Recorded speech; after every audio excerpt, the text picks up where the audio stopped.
If we can be the community that cost a president at the White House and frame it in that way, I can guarantee you political power for Arab Americans for 100 years in this country, if you can tell that story. You all misunderstand Matlube, how the right way to flip a Matlube. Wait, what so about you Matlube? Understand? Okay. I mean, right way. I see people flipping Matlube like this. That's wrong. That's how you hurt your shoulders. It's always Sideways. flipped like this.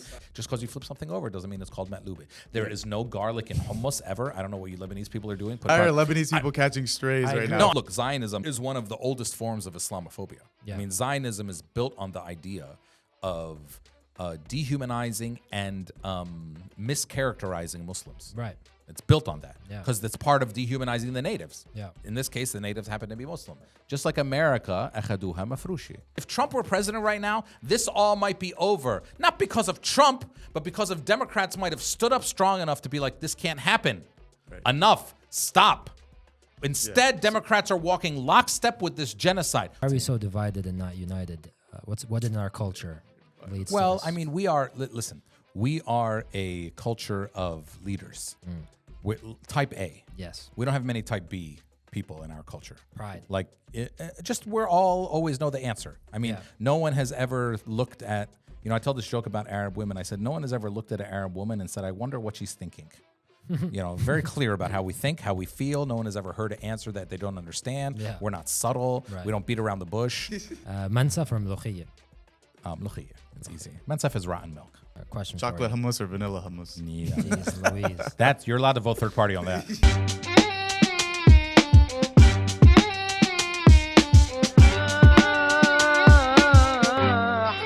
Habibi House. All these boxes. But we, Arabs, we don't have a box. I wanted to check one of these boxes. I almost checked the black box. Because Arabs were very similar to black people. We get profiled. We get blamed for stuff that we don't do. We scare the hell out of white people. We have big families and Sunday dinner and lots of cousins. We do all that kind of stuff. Like the way you know you're one of us is if your family's so big that you're older than your uncle. Like if you ever took your uncle to Chuck E. Cheese, you're one of us. I'm from Palestine originally. I live in Dearborn, Michigan. We are refugees from Palestine. Both my parents were kicked out of their homeland. What do you think about Israel? We want to live together. We're happy to live all together, but you can't live in a state that says one group of people has more rights and more privileges than another group of people because of their race or religion. We have a name for that. It's called apartheid. And this is a question that is asked in American media a lot. Do you condemn Hamas? When somebody asks you this kind of question, that means that, you know, they think something so inhumane of you. We condemn hate, we condemn killing. When you ask me to condemn one side and you don't talk about the other, you're not having a real conversation with me. Is being pro-Palestinian anti-Semitic? No, of course not. I mean, you know, this is some of the silliest things that they say. This is the ways they try to turn us and try to depict us as people who hate. I don't know if you saw this room today, but it was full of love. What do we hate? We hate occupation. We hate apartheid. We hate racism. We don't hate people for who they are. In fact, there were our Jewish brothers and sisters here with us today. Of course, there's a lot of Jewish people who do want peace, but peace starts with justice. If anything has been shown in the last week, when there's no justice, people act out. When there's no justice, people fight back. Right. So Just want to make sure you guys know how to say my name in Arabic. Oh, of course. Amer. Amer Zahr. Amer Zahr, Zahr, right. Yeah. like a rose. I'm gonna say it, and then Some people say Amer sometimes, but it's not. It's Amer. Amer. It's my dad's name. Oh, awesome name. Good. All right. Welcome back to Habibi House. And today we have a guest that we're really honored to have on our show today. This is one of the most important members of our community. He's a prominent Palestinian-American speaker, comedian, activist, writer, and a law professor. Is that correct? That's all correct. I teach law about Arab Americans. Okay. Amazing. Amazing. Well, it's an honor to have you on the Do show you want to say today. my name yet? Yes. You haven't said my name yet. Prominent, you know, all this. You're right. If you'd like to say my name He's just eventually. he's nervous. It's know? okay. We're just usually Atif does the intros. We're Yeah. missing our co-host today, Atif. So, Let's try to. We'll try to pick up. I'll try to muster Atif's- up. Yeah, we'll try all to- right. And the name Oh yeah. is Amer Zahr. Yes. Thank you And so for much. white people, that's Amer Zahr. That's right. Exactly. Exactly right. It's funny you say that in every video. Is that just in jest, or is it actually so people can know how to say it? Well, it's because white people don't know how to say our names, and they don't know how to say my name, and it's obviously a dig at white people. I mean, like, they're the worst. Yeah. And yeah, it's just so that if there's a ah in there, Yes. So I want to, if they see me on the street, they know how to address me correctly. Yeah, I don't need white people trying to say the ah. It's very embarrassing I see for what you're both of saying. us. So you're giving them Yeah. some slack. Yeah, I mean, I'm sure we've all some of us might have been on a date with a white girl one time, and she's like, "Say your name the way you say it." Yeah. And I'm like, "You're not gonna be able to say it, honey. Just Right, don't. right. Just can you please say it the way you say it? Because I want to say it the way you say it." And then it's not that's a a good whole bit. result. Right. Yeah, that's Yeah. definitely a Yeah, bit yeah, for sure. It's not a I good mean, result. yeah, I mean, my parents, when they as far as to even give me a hyphenated first name, whether I wanted to choose to be referred to as Esed or Lawrence, so it's like Esed hyphen Lawrence, and that's going terrible. to the airport. Yeah, it was an interesting. Yeah, I never understood when Arab parents try to protect their kids with a white name or a white nickname, because the rest of it. Okay, what's your last name? Shalhoub. Right, so that's not really helpful. So you already have a weird last name. Yeah. So it's not like if your name is Lawrence Shalhoub, all of a sudden everyone's going to think you're white. And then your middle name is your dad's name. Yeah, And what's his name? Hadi. Right. So I mean, we're already down the road. I mean, people do this. This is my daughter yeah. Angela. Okay, but her name is Angela Tawfiq Abdurrahim. It's not it's not going to help her. Yeah, we've talked about that, keeping your name or leaning into it, because for example, in Lebanese culture, there's a lot of Christians, so they'll have a Christian name like Antoine or Tony, like Tony Shalhoub. It's not a Christian name. It's a white name. Anthony is. Well, I'm saying these names, when you say people give, in Arabic language, there's no such thing as Christian names or Muslim names. Okay. There's Arabic names. Yeah. There's Arabic names and there's Ajnabi names. So, when you say, now sometimes we say Tony is a Christian name. Okay, fine. Yes, Christians name Tony or Anthony or whatever. Yeah. But it's not Okay. it's a white name. Okay. That Christians are using, some Christians are using to, I don't know, for whatever reason they're using it. But by the way, there's Muslims who name their daughter Julia, and there's Muslims who name their daughter Ava, a bunch of white names too, or even their sons, the white names. So it's just the decision to name a white name. Yeah. It's not about a Christian or a Muslim name. This is Amer Zahr distinction right here. I think. Well, I mean, it's thinking of things in terms of religion is just never helpful or healthy, and it's not. It can be sectarian even when you don't mean to be sectarian. So yeah, I come from both. My dad's Christian, my mom's Muslim. Okay, I come from same as me. yeah. So religion is it's very personal, but when you start getting into the dogma of it or labeling, I think it's it can be you can start to get uncomfortable, and not the way that we should talk about it.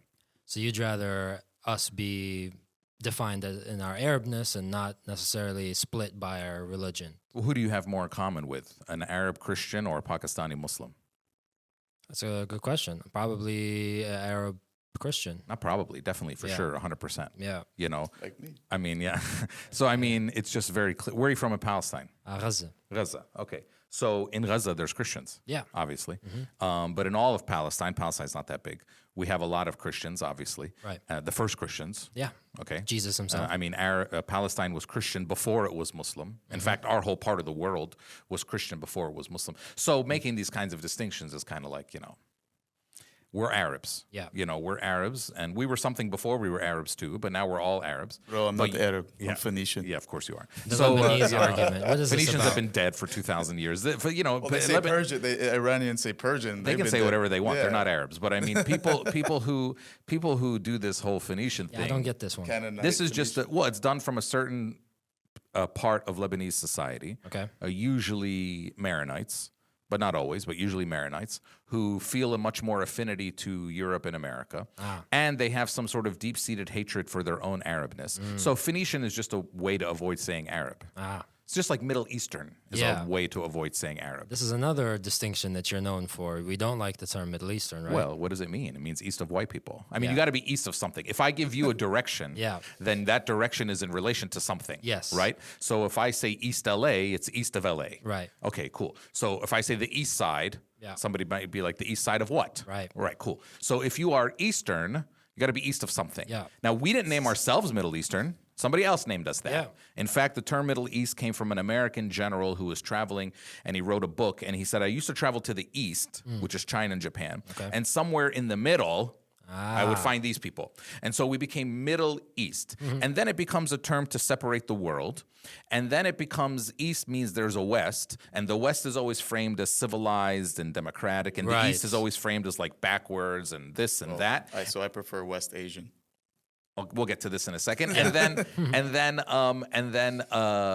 East and West don't even really mean East and West. So the West means like the white Christian world, and East means the brown Muslim world. But East and West, they're not even directions that make sense. So, like for instance, Morocco is considered to be in the East, and Ukraine is considered to be in the West, and Morocco is about 2,000 miles west of Ukraine. Okay, so the directions aren't even. So this is just like they're just so it's terms not actually to separate. west on the compass. These are terms just to split up the world. And they're terms that are made by other people. Right. Also, very importantly, Middle East or Middle Eastern includes Israelis. And if you would like to be in a category that includes them, that's up to you, but I would not. Right. So we are Arabs. There's nothing wrong with that word. It's a very beautiful word. It has a word that has a lot of history. And I love the word even more that Zionists walk down the street saying death to Arabs. You know, they hate us. And if they hate us, that means we're doing something right. They ain't us. Yeah. So, I mean, to me, why use words that are not words that we gave ourselves? And they're very imperial and colonial and therefore probably usually very racist. Yes. So we're not Middle Eastern. That's for sure. And then Swana is a whole other woke, stupid thing too. So that's not cool either. Okay. So have you ever called yourself Asian? Have you ever thought of yourself as Asian? No, but I've said it funnily. I'm like, oh, technically I'm Asian. Sure. Yeah. But have you ever thought of yourself as that? Not really. Okay, cool. And so if you're not Asian, then you're not Southwest Asian. Okay, right? Like if you're not Asian, you're not Southwest Asian. Okay? You're not West Asian. But let's go back. Let's Yeah, is Asian a colonial? Yeah, because No. Asia Asia is a purely geographic thing. Okay. But again, first of all, Israelis are also Southwest Asian. So if you want to have a category that includes them, that's up to you. Second of all, it's this idea, when you talk to people who believe in Swana, let's say, they always say like, well, you need something that includes everybody. No, you don't.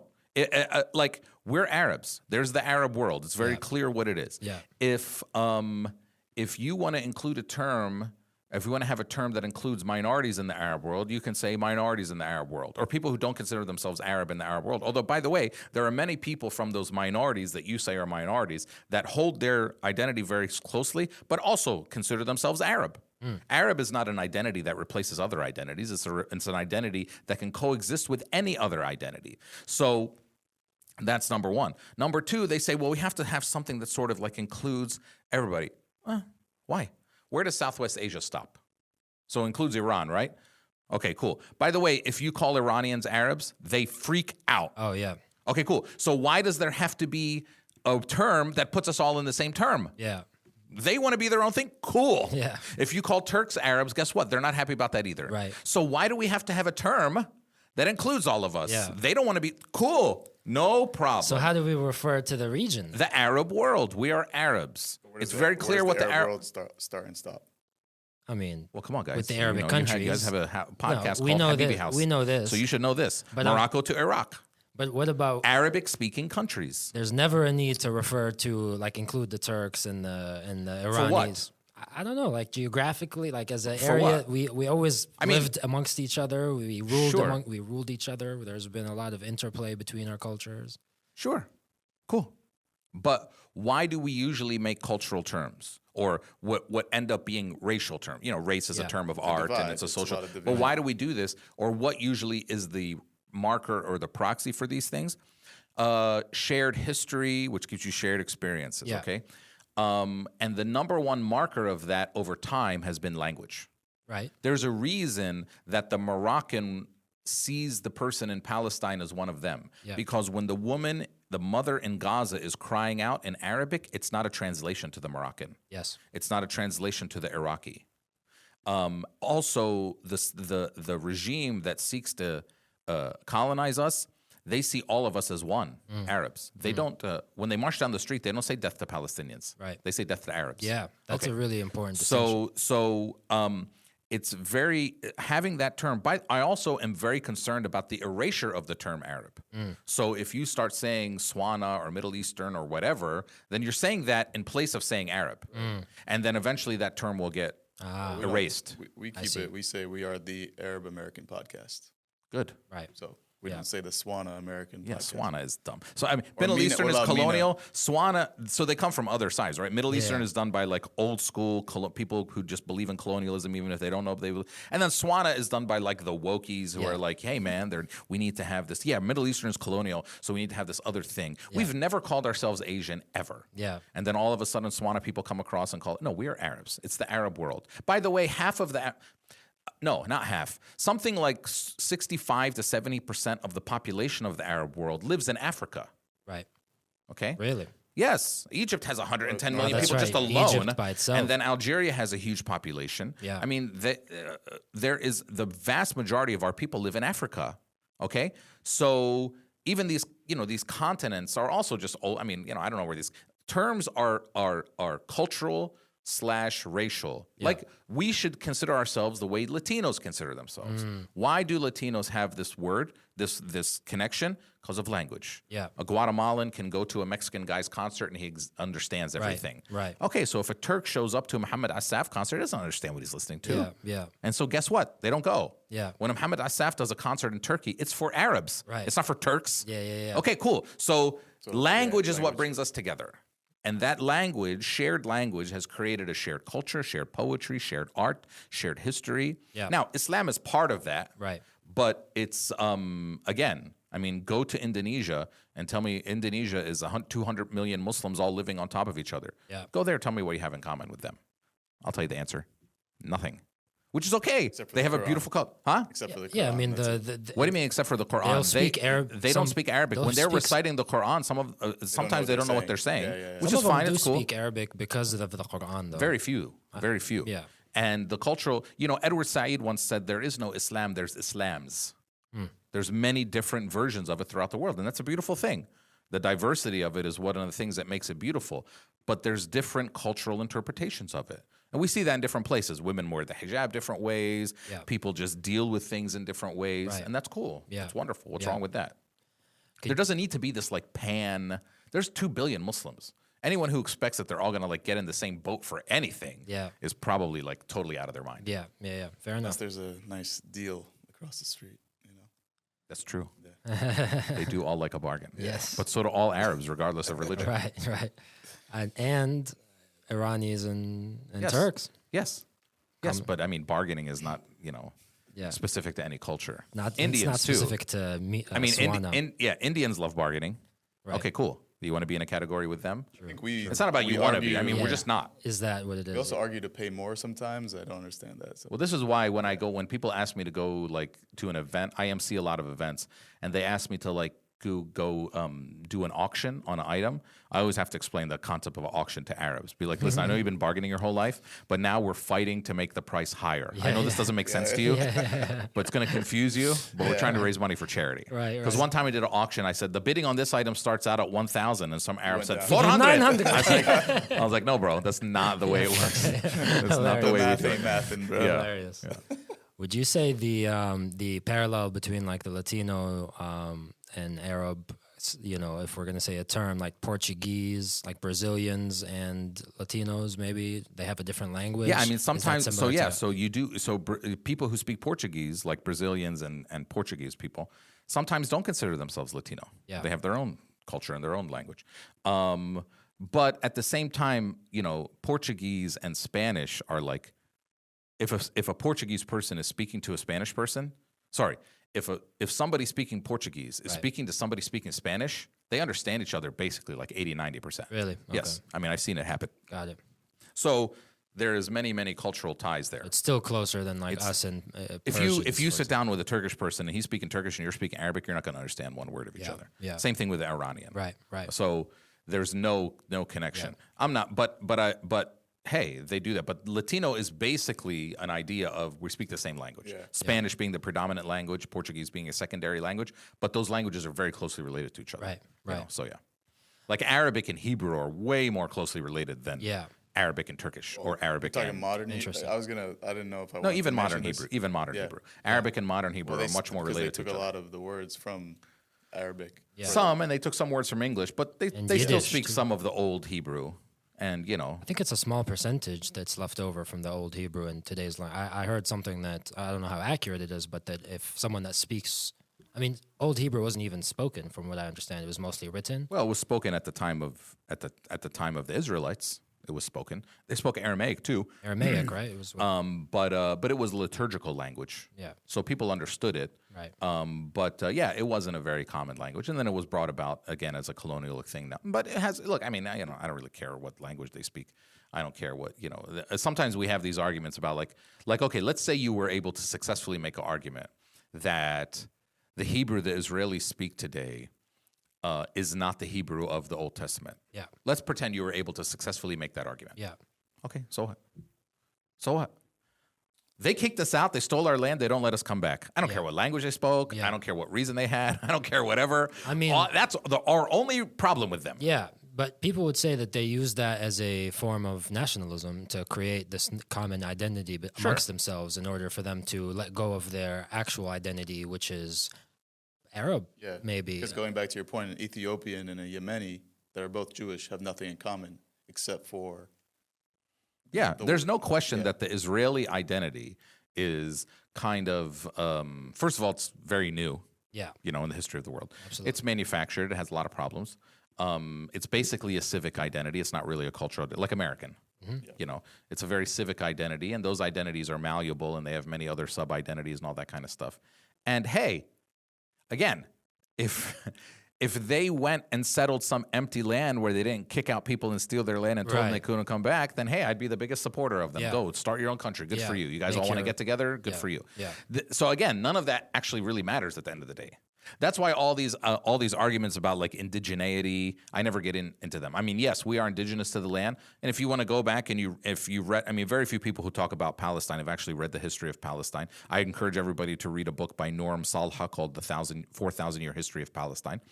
Yes, there were Israelites there. Now, are they related to the Jews that came from Poland? I don't know. I don't really care, because even if they were fully, it doesn't matter.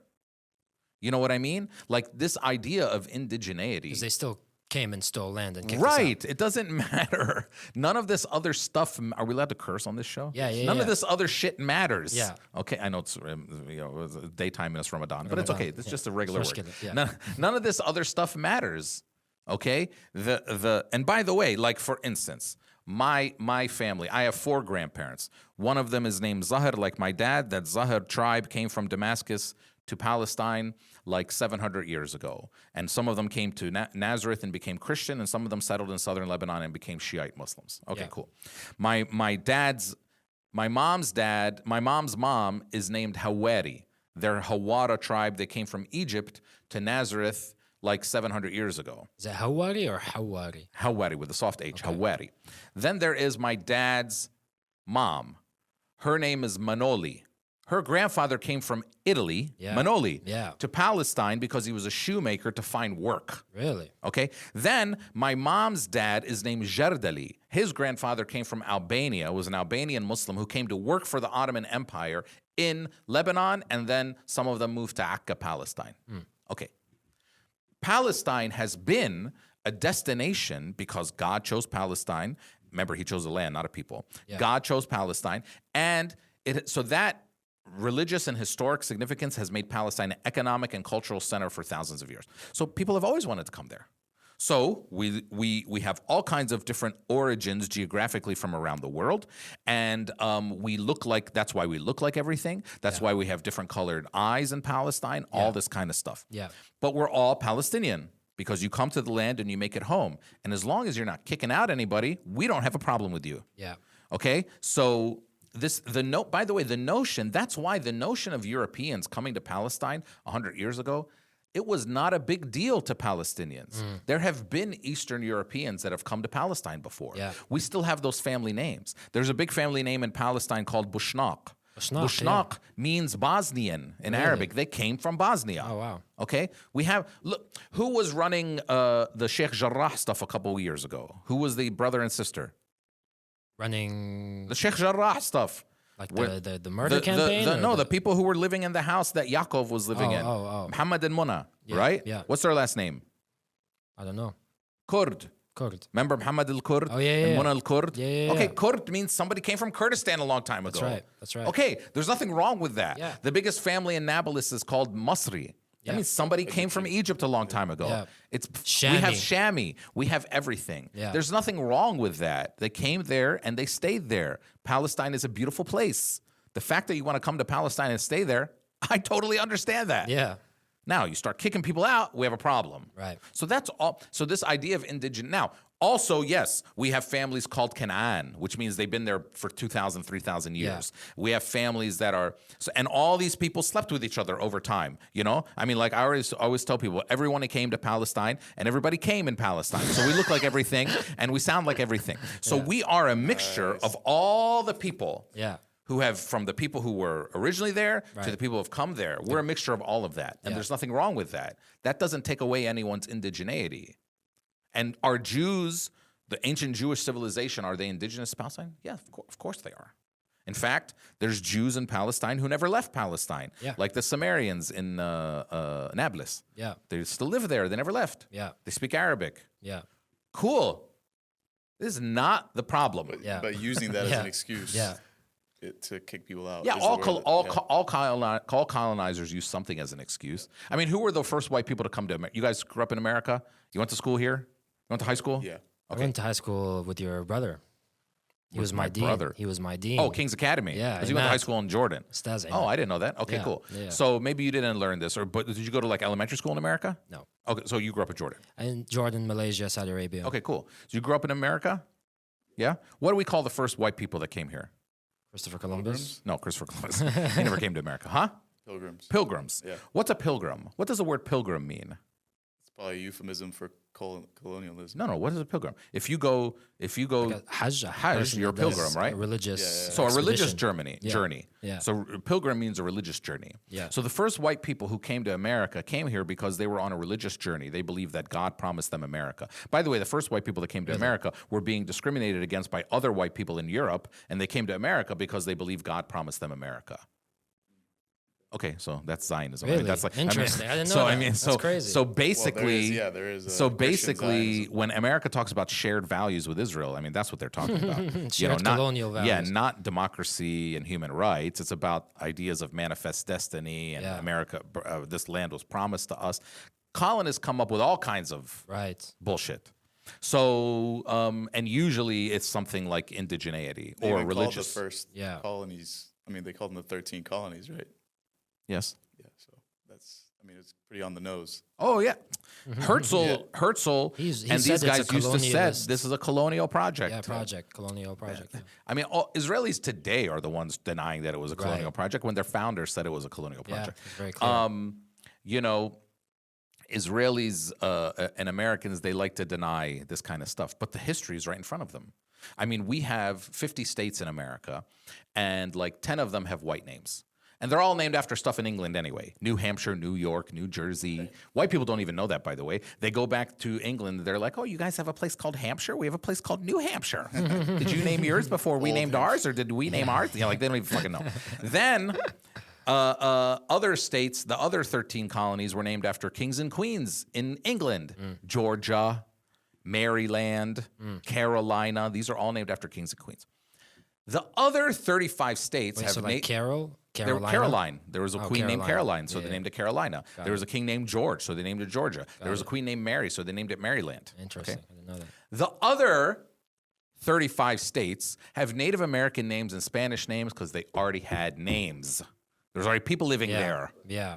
White people didn't name them. Like They named them after the people they kicked out, or when they kicked out the people, they asked them what you named this. So when they kicked out natives from a certain land, they told them, what do you guys name this place? They said Tennessee. They say, okay, cool, we'll keep that name. It sounds like a cool name. They named 2 whole states after people they kicked out.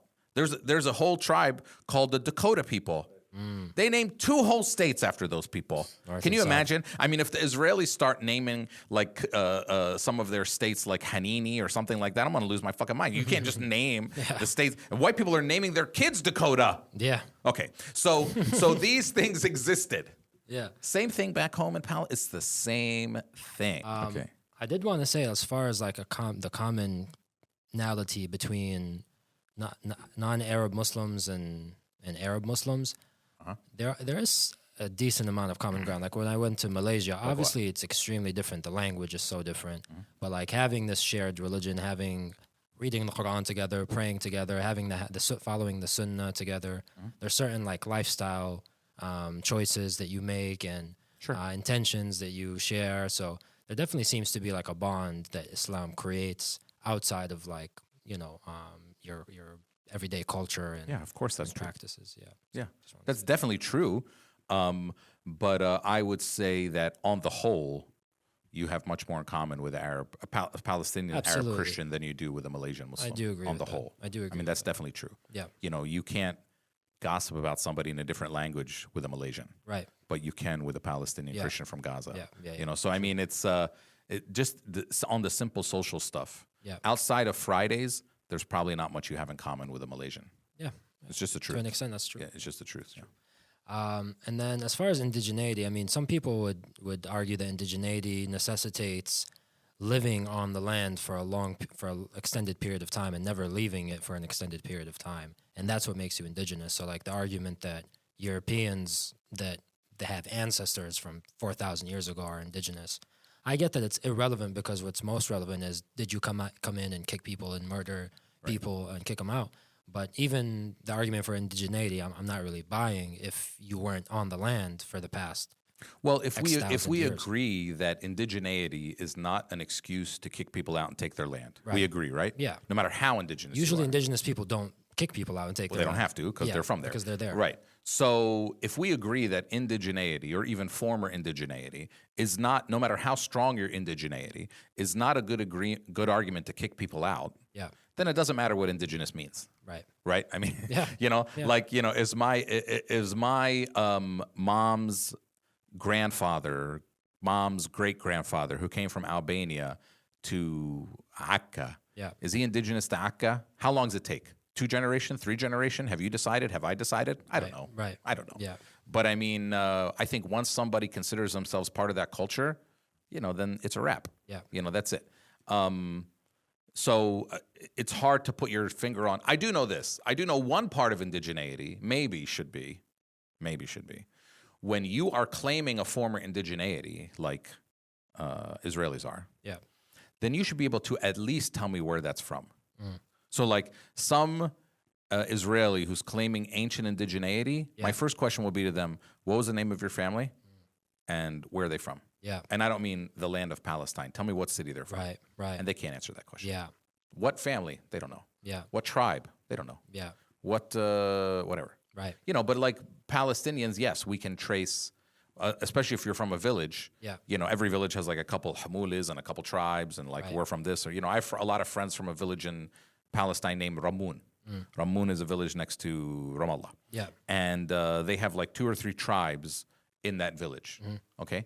Now, if you go back far enough, 700 years, 800 years, 1,000 years, they came from somewhere else. Yeah. I don't know, Saudi Arabia, wherever, and they came and settled there. Right. Are they not indigenous? When did they become indigenous? I mean, who cares? Yeah. Now, I know they didn't kick anybody out, Yeah. so that's all Yeah, that really matters. right, They found right. a nice hill and they started building Yeah. stuff. Good for them. What do you say to the people that say, the Zionists, the modern Zionists that say like, oh, it was never the intention of our forefathers to kick people out. It was to share or to settle separately. Is it true that they had better intentions that when actually manifested, or is that false? I don't think that's true, because from the beginning they were talking about kicking out Arabs. Yeah. But I would rather that they talked about kicking out Arabs and then didn't do it, Yeah. than didn't talk about then kicking did out it. Arabs and then did it. Yeah. I mean, all that matters is that they did it. Yeah. Yeah. I don't really care what they talked about Right, or what their right, intentions were. yeah. I know that when they started building when the British ended the mandate and the Israelis started taking land, they kicked out people from 500 villages. They bulldozed 500 villages. They massacred people so other people left their villages. 800,000 people were ethnically cleansed because they weren't Jewish. This all happened before any Arab armies entered the war, okay? Because that was Israel's intention. Yes. Sometimes Israelis will tell you, Arab armies attacked in 1948, so Israel had to defend itself. This is just like historically not true. Right. Arab armies didn't enter until May of 1948. Yeah. Deir Yassin happened in April of 1948. Yeah. Many other massacres and ethnic cleansing of villages happened before. Yeah. It was only when Israel declared a state that Arab armies entered. Right. So it's important to people just need to, Yeah. I mean, just like I encourage people to read. Yeah. Reading helps. Reading always helps. Absolutely. Read history books. Absolutely. And by the way, this is why I always encourage people not to get into debates and try to go with history or something like that. Keep it very simple, because being Palestinian doesn't make you an authority on Palestine. Being Palestinian makes you an authority, or being anything makes you an authority on your experiences, your family's experiences, and if you talk about that, that's great, and that can be very powerful. Right. But being Palestinian doesn't make you equipped to talk about Palestine. Yeah. Not at all. Yeah, absolutely. You have to be well read on the matter. Yes, and if you're Palestinian, you have to be better read, especially than other people, because you have to be able to answer basic questions. When did Deir Yassin happen? Right. Or when did the Arab armies enter the war? Yeah. What do the acronyms mean that we use? Right. I mean, you have to be able to. Well, they will say the Zionist argument will say that there was Palestinians resisting the immigration initially, like as far as 1947. I think there was like some massacre that happened that they cite. There was terrorism from the. They failed to recognize that there was terrorism from the Haganah and I mean, I don't know what the word terrorism means, but yeah. But there was another good one to dive into. Yeah, there started being violence in Palestine basically. So Jews were coming from before 1900. Yeah. Jews from Europe. Right. And it was really no issue. When it became clear that the British were going, and around 1917 Balfour Declaration, and then one should read the 100 Years' War on Palestine by Rashid Khalidi. It dives into all this stuff very clearly. And it became clear that the British were leaving and were going to favor a Jewish state in Palestine, which meant a Jewish European state in Palestine to the people living there. Then there started to become tensions. Yes. And then there started to become clear that, okay, the Jews from Europe, the European Jews, were not interested in being a part of some pluralistic state. Right. They wanted their own state, Yes, and exclusive. which was going to necessitate displacement, kicking people out. Yeah. And then you started seeing conflict happen. Yes. And you know why? It's not because they were Jews. Right. That is a propaganda talking Yes, point. absolutely. The British also were being targeted by those the Haganah, the Irgun. Of course, the British. There's one instance where they booby trapped. They hung 2 British soldiers, booby trapped their bodies, and sent them back to them. Yes. And also, so like King David Hotel bombing. The British didn't want anything. They started that, and then they said, okay, well, we're going to wash our hands of this. Remember, the British announced many years before the end of the mandate, the end of their participate. They said we're leaving in 1948, May 1948. There tried to be political solutions before that. The British tried to play both sides. None of it really worked. And even the partition plan that was submitted to the UN. I mean, the Israelis like to say that Arabs rejected it. Arabs rejected it. Yes, of course, Arabs rejected it. Why would you accept 45% of your own country? I mean, it doesn't make any sense. But even if you say the Israelis accepted the partition plan, they started ethnically cleansing people from their part of the partition plan. Yeah. They weren't accepting the idea that they were going to live with Arabs even in their part of the partition plan. Right. They were started ethnic cleansing. They were very clear that it was an exclusively Jewish state that they wanted to establish with a majority that's Jews. Yeah, that's never changed. Yeah. Even, you'll find some Zionist historians will say that it was inevitable and inbuilt into Zionism, the displacement of Arabs. So it's not. Yeah, I mean, I don't see any. I've never read a Zionist historian who hasn't said that. Right. The only distinction you see among Zionist historians is some say that we were uneasy with that, but it had to be done. Some denounce it, very few. Yeah. And then most of them justify it. Yeah. But none of them say that it wasn't part of the plan. Right. I mean, they're not that dumb. It's naive at best and intentionally malicious in reality. It's a lie. Yeah. Yeah, of course. It was always part of the plan. Yeah. It was always part of the plan to get rid of us. They can't do what they want to do without getting rid of us. I mean, as my mother says, and the video that I made, it got like 1 million views when I first made it in July of 2020, is أخذوها مفروشي. I mean, they came to a place that had people. Yeah. if Do you want Palestine furnished or unfurnished? Yeah. well, راح ترجع مفروشة. Yeah. راح ترجع مفروشة. الله. They هترجع مفروشة بأبجريدز كمان. of course. I mean I mean when we call okay, the airport that's in occupied Palestine that people fly into, what's it called? Ben Gurion. Ben Gurion is somewhat what some people call it. Yeah. Some people call it Tel Aviv Airport. Yeah. Okay, what do Palestinians call it? This is a good quiz. Is it Jaffa? Something to do with Jaffa? No. We call it Matar al-Lid. Ah. Okay, Lid is the city Lid, that yeah, the airport. Lid. Why do we call it Matar al-Lid? It's not we're not trying to be cute. We're not trying to be like, oh, it was in old Lid, so we're calling it's in old. No, we call it Matar al-Lid because that was the name of the airport before the Israelis came, because we had an airport there. Their airport is just on our airport. Got it. There Okay. used to be an airport in Gaza too. Yes. So they Matar bombed al-Lid it. was there, and then the Israelis stole it, and they stole the land, and they kicked people out, and then they just built an airport where there was already an airport. I see. They didn't build an airport. Yeah. Okay. So I mean, أخذوها مفروشة. Yeah. So it's very clear. Took it I mean, furnished. you know,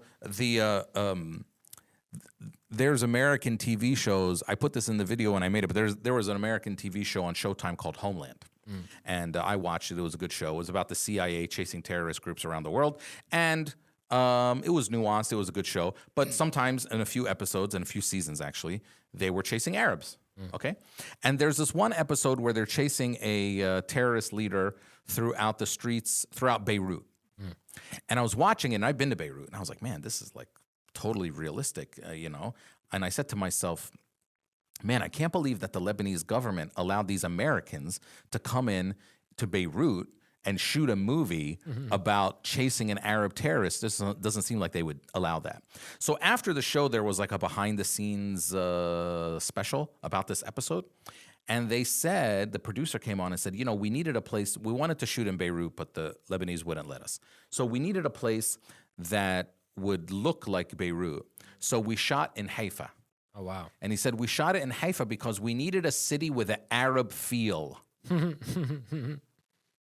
Okay, so it's like if you go to the Israeli Film Institute, be like, hey, we need a city with an Arab feel. They're like, yeah, we have a lot of those. Tell us where do you want to go. Right. أخذوها مفروشة. Yeah. Okay, it's very clear. Yeah. It's very clear. This is Yeah. not just Name like of the America. episode. Just like America, أخذوها مفروشة. I mean, imagine, right? And it's right in everything that they do, and they're so. I mean, imagine the delusion that a white person in America has to have to tell Mexicans that they shouldn't be able to live in Arizona. Or Arizona. San Antonio Yeah. or San Diego. Los They Angeles. fucking name those places. Yeah. Okay? I mean, I think rule number one is like if you name it, you get to live there. Yeah. Yeah. At least. Right. You know, so they're telling San Diego has become this like white haven. It's Yeah. named in Republican. Spanish. Yeah. Okay, but they don't understand that. White people don't even get that. So come on, bro. Yeah. Come on, bro. Let's so same thing. It's the Yeah, same. yeah. Yeah. Sounds like you have qualms, correct me if I'm wrong, with the word or, you know, terrorist or the definition of it. Or you said, I don't know what it means. Oh, I mean, can you define it? Perspective. It's always perspective. Who's terrorizing who? I think terrorism. Someone that inflicts Terrorism. terror. If you're in, Well, you if can't. live in Here's fear. number one rule that we would teach a law student. Okay. Okay, because law school is about what do words mean, Right. and you're trying to argue that a word means a certain thing. Yeah. But here's the first rule. Yeah. When you define a word, you're not allowed to use that word in the definition. definition. So you can't say terrorism is someone who inflicts terror. With a That's political not- motive. Well, you still can't use the word can't use in the the word. word. So now try to define it for me. Okay. Someone who inflicts fear in a large group of people with a political incentive. Okay, that's pretty good, I guess. Wanna give it a You like buzz? that I one? would say, yeah. I mean, you would, cause somebody or a collective to not be able to live the way that because of that fear, live as a normal life. I would say. Interfere with their day to day. Okay. Yeah, I like all those. I mean, the truth is, first of all, there is no international legal accepted definition of the word terrorism. That's number one. So it's a term of art. It's not a term of law. And what does it mean? We don't know, but we do know that it basically means that an Arab or a Muslim has to be the one that did it. I mean, that's basically true in America. Yeah. Okay. Yeah. Even when they are willing to use the term terrorism to mean non-Arab stuff, they call it domestic terrorism, as if like Or mental health issues. yes. But I mean, even when they say terrorism in America, they call it domestic terror. They very rarely call anything international terrorism. Terrorism is just terrorism, and then there's domestic terrorism, which I don't. Even It's though like this is white people come up with all these words. All reverse racism. This is my favorite word. Oh, man. Reverse. what does that even mean? I mean, and white people came up with this term. Can you imagine? Like being so privileged to when something happens to you, you call it reverse racism. Hey, I'm not the one you're supposed to be racist to. I'm supposed to be doing the racism. When you do it to me, it's reverse racism. You don't call it reverse racism unless you were the one doing it all the time. You know what my favorite, aka least favorite, Uno reverse card that we get hit with is when Zionists try to argue. We have this one girl in our comments, bro. She is relentless. You know who I'm talking about, green truck. This lady, or whatever she is, creature, will comment on every video we have in one distorted version of history each time. So, but her main highlight is that Arabs were the imperialists of the Middle East. And we were imperialists, and we came and we ravaged the land, and we weren't native to the middle. Again, I'm calling it the Middle East. This is the programming they've done. Let's just say Palestine. I mean, so she's talking about Palestine specifically, Well, yeah, maybe, but really the entire the whole Arab region, world, But what do you say to people that say that we practice imperialism? That doesn't even make sense to me because we don't have common.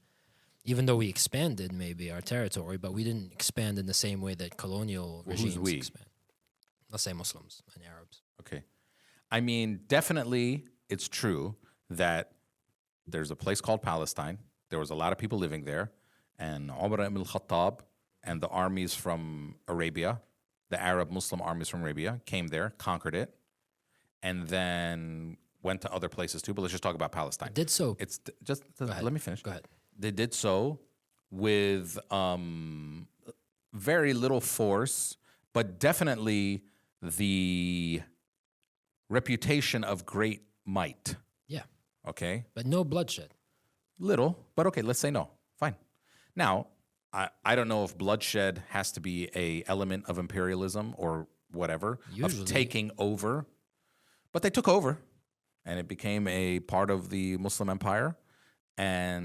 But again, the important thing is they didn't kick anybody out. Right. In fact, there's a very famous story in Jerusalem of Umar ibn al-Khattab meeting the Archbishop of the Church of the Holy Sepulchre in Jerusalem, and that Archbishop sort of handing over control to him and inviting Umar ibn al-Khattab into the church to pray, and Umar ibn al-Khattab refused because he didn't want future generations to think that it was okay to turn the church into a mosque. He prayed outside, and now there's a mosque called the Mosque of Umar directly across from the Church of the Holy Sepulchre in Jerusalem. Nice. And the Church of the Holy Sepulchre is the site where Christians believe Jesus was resurrected. Yes. So there was caution and care and yes. I mean, again, that doesn't Consideration. mean they didn't come and take over. They did. Yeah. They came and took over. But No this- question about it. But they didn't kick anybody out. Yeah. And yes, there are still families in Jerusalem that came with Umar al-Khattab. So like the Husseini family. And they're called the Husseini family. They came from Dar Hussein in Mecca. Yeah. So there is still these remnants of it. Yeah. But again, lands and look, the nature of the expansion of the Arab Muslim empire there was violence involved. Of course there was, but a lot of it was not. But again, you come with a reputation, right? I mean, people buy my tickets to my show because they heard I was funny from before. Yeah. They're not buying tickets to the show because they know this one's going to be funny. They're hoping it is. Right. But they're coming because they knew. Hopefully, they knew I was funny from before. Yeah. So when the Arab Muslim army showed up to Palestine, they had a reputation. Yeah. Of like they win. Yeah. Okay. Yeah. So Palestine, for the most part, surrendered. Yeah. So And it was Christians. It was that there was all kinds of people in Palestine. Christians were one of them. The ones that were in charge, right? At the time. Yes, it was mostly the Christians. Well, native. I mean, they were native Christians. Yeah. There's no doubt that the people who came to Palestine to conquer Palestine with Umar al-Khattab were not from Palestine at that time. Right. But then over time, of course, you're from there. Yeah. Again, that's why this idea of indigeneity is kind of Right. like, where does the clock start? Right. When have you been there long enough? Right. You know, none of it really matters. If the operation of Umar ibn al-Khattab was an operation of ethnic cleansing and displacement, then we would have a much bigger problem with it historically. Right. But it wasn't. That's when I would say it could be labeled as colonialism or imperialism because they have certain characteristics, these colonial regimes. There is again, violence. depends what you mean by colonialism. I mean, colonialism, you come there and you build society. Is that colonialism? Imperialism, you come from somewhere else and tell people we're ruling now. We're the empire. We're in charge. There was a British Empire for a long time. They were violent towards natives in many places, but in many places they weren't, and in most places they didn't displace, but it was still an empire because they ruled. That's what empire means, right? You're ruling, Right. So they ruled. Yeah. And the Muslim Empire was a little bit different because in the British Empire, the center of the empire was always London. In the Muslim Empire, the center moved around. Yeah. Mostly because of like conflicts within the Muslim leadership. Yeah. So sometimes it was Damascus, then it was Baghdad, then it was Cairo, then it was then it was Constantinople Istanbul for a very long time. Yeah. So but was it, again, it depends how you define these terms. Right. You can use terms that are less subjective. Like, was the takeover of Palestine very violent? No. Did the takeover of Palestine include displacement and ethnic cleansing? No. In fact, one could argue that it was very much based on inclusion. Yeah. I'm not praying in this church because I don't want people to think they can take it. Right. This church is protected. Right. Okay? Umar ibn al-Khattab opened Jerusalem back up to Jews, told them come back. That's one thing I wanted to mention. So for the first time in 600 years or so, something like that. they were allowed to live in peace yes. amongst the population. They would stop being oppressed. So all of that is true. Yeah. Yeah. So for a So you Zionist you don't need to get caught up in the words of imperialism or colonialism. Yeah. If you're going to intelligently argue this stuff, use words that have an accepted meaning. Yeah. I don't know if imperialism and colonialism have fully accepted meanings. Yeah. Was it imperial, like people from outside came and said, we're ruling now? Yes. Yeah. Was it colonial in the sense of like people from outside came and started building societies and living there? Yes. But that's not really the good part of the movie. The good part of the movie is that they kick anybody out. Right. Somebody moving into your neighborhood is not an interesting development. Yeah. Okay? Yeah. That never makes the news. Right. But if someone moved into someone's house and kicked them out and said, I live here now, Yeah. that makes the news. Yeah. So that's all we care about. Right. Right. Moving in is not a big deal. Yeah. You know, in most places in the world, in America, when a state or a city gets a new mayor or governor, it's not that big of a deal. Right. So that's what happened. Yeah. Yeah. Okay, cool. Yeah. But they didn't kick anybody out. Right. In fact, quite the opposite. When Umar al-Khattab came, if it was an imperialism or a colonialism, it was a colonialism of inclusivity. Yeah. Everybody can come back. Yeah. So that's what you should stress when you talk about Yeah. it. Yeah. You don't have to deny that it was imperial or colonial to say that this is the things that it actually did. Right. So my point is, you don't have to get caught up in the words that they're terms. using. Yeah. Yeah. You can just, if you know the history, Right. which everyone has to get equipped on the history, then you can just talk about the history. Yeah. All right, so going a little bit more modern, I kind of wanted to dive into AIPAC. Have you looked into AIPAC at all? Sure. Because I really wanted to do like a deep dive into there. You mentioned the shared values and this weird connection between America and Israel. It's just strange to me how a foreign government has so much control over America. Yeah. And when you really look into it and how there's a strange amount of dual nationals in our Congress and the I don't know if that's true. I've seen these. I want it like whether I don't know if that's true. I've never seen definitive evidence that it's true. To some of them, maybe. I don't know. I also don't think it matters. Yeah. It's just not I true. Wanted to also because a lot of the times when we, people share these things, it kind of ruins the cause because you're sharing things that are not based in fact. That are anti-Semitic. Hey, if Jews have overachieved in America politically, good for them. If there was Arabs, there our Arabs might be about 2% of the American population. We don't really know because they don't count us yet. But let's say they were 2% of the population. If Arabs were 2% of the population, but 6% of Congress, wouldn't you be happy? I would. I would be very happy. Well, a lot of people won't be happy. And even that's fine. But I would contribute to the causes and organizations that would help make that happen. I would. Okay. So what? So what? I'm just saying we have to be careful. It's not even allowed to happen. Well, it wouldn't be popular. It would be difficult. Yeah. If Jews have over 7 total Arabs in Congress. no, we're definitely lower than our. Actually, 7 out of 535. That's over 1%. I think this is what I'm trying to say: is the disproportional amount of representation, and why that occurs, and the agendas at play. I think we have to be careful not to veer into things that could be construed as anti-Jewish or anti-Semitic. Look, first of all, not all Jews are Zionists. We know that very clearly. That's number one. Okay.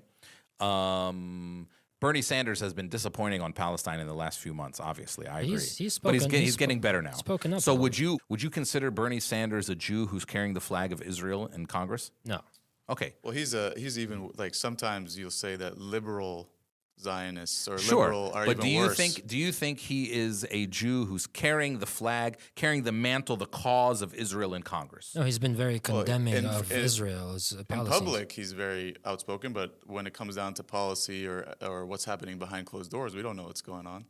Who's controlling what? So there's a conspiracy. I don't know. I mean, It's so not a do you conspiracy. think I that don't he's believe it's a carrying the conspiracy. flag of Israel in Congress? I don't. I don't think so. Okay, so I don't. I mean, So who is, there's other than one that guy, Jew who's yeah. not. So I couldn't name all the Jews in Congress off the top There of was my head. I don't know. I literally can a name a few. Congress member But wearing an there's- IDF uniform. Okay, but he's not Jewish. I'm much more concerned that 80 to 90% of Congress, luckily it's going down, but I'm much more concerned that 80% of Congress agrees with Israel's actions more than I'm concerned of how many Jews there are in Congress. I mean, we know that not all Jews are Zionists. The main some of the strongest forces that stand with us are Jews. One of the strongest forces that was pushing the Pasadena City Council to pass a unanimous ceasefire resolution, which they eventually did, was JVP of Los Angeles. So we have to be careful not to take someone's identity and say they must believe something politically. The vast majority of Zionists in America are not Jews at all. In fact, Jews are much less likely to be Zionists than evangelical Christians. AIPAC is a terrible organization that has inflicted pain and murder and massacre and genocide on Palestinians. They just, in Michigan a couple years ago, they worked against a Jewish congressman in favor of a non-Jewish congressman to help that non-Jewish congressperson get elected because the Jewish congressperson was a little bit critical of Israel. AIPAC is puppeteering this country with who they fund. And if you are Jewish and you're outspoken against Israel, they prefer the person who's not Jewish and fund them against that person. AIPAC should register as a foreign agent. They don't. I'm much more concerned that AIPAC is putting dark money into politics for a cause that is genocidal and murderous. And again, the vast majority of people who stand with them are not. Joe Biden says he's a Zionist. Okay, so the vast majority of Zionists in America are not Jewish at all. And in fact, Jews are becoming less Zionist than they were a long time ago. Really? I mean, when JVP first started, JVP's been around for a long time. When JVP first started, they were sort of like a liberal Zionist group. We want peace, but they weren't denouncing Zionism at all. And then about 6 or 7, maybe more years ago, they came out openly and say, we've now evolved to say that we're anti-Zionist. They weren't always an anti-Zionist group. No, they've come a long way. So we have to be careful not to append that to it. AIPAC is obviously a group that supports murder and massacre and genocide. But AIPAC's power doesn't come from electing people. AIPAC's power actually comes from not electing, making you lose. That is much more scary to a politician than, because for instance, Rashida is not afraid of AIPAC. Why? Because she's unbeatable in her district. She lives in a district now, especially, her district changed. She lives in a district now that is full of Arabs, and she's unbeatable. AIPAC tried to beat her a couple times, but they failed miserably. So she's not afraid of them anymore. And good for her. Right. We created a situation where she's not afraid of them anymore. But some white guy in some far-off district, he would be. They're afraid of AIPAC because AIPAC can fund somebody against you, and you can lose. And they've been successful. They've been less successful now, and we've made it to a point where they've had to spend a lot more money to win. They used to have to spend like $1 million to win. Now they have to spend $10 million to win if they win. Wow. Which is a victory for us. We're glad they've tried to beat Ilhan. Yeah. They've tried to beat Rashida. But APAC, we need more Rashidas. We need the ability to have more Rashidas in our... Sure, of course. But she can't do anything. She gets censured. She gets silenced. Yes, of course. No, they're terribly... and they're scared of her. I mean, imagine how weak you have to be. How many people... There's 535 people in Congress. Imagine how weak you have to be. How fragile you must be to be as scared of one woman as AIPAC is scared of Rashida. I mean, there's 535 people there. You just told me how powerful AIPAC is. Are they really that powerful? If they are that scared of one woman, they have meetings every week. How do we get rid of Rashida? They have people raising millions of dollars. Please help us get rid of Rashida. They offered other Congress people, other candidates in different races in Michigan, they offered them $10, $20 million to go run against Rashida. They are that scared of one woman. So that's a sign of fragility, not a sign of strength. And that's why I was bringing up the percentages. Again, it was not anything nefarious. It was just saying if we did have that similar amount of representation, things would change in this country. Well, but I don't know. But listen, if you were to read the names of... Go ahead. Go ahead. Pick up the Arab. You said there were seven Arab Congress people. That's from my quick search. Okay, good. Read their names. I bet you don't know who 5 of them are. Go ahead. Before he reads them, name some. I don't, because they're not in the news. She's one. Okay, good. Can you name another one? No. Okay. So what does it matter? He just said there's 7. If there were 7, 7 is a lot. They're not outspoken. That's what I'm saying. There might not even be pro-Palestinian. Amer Zahr. No, he's not in Congress. Democrat.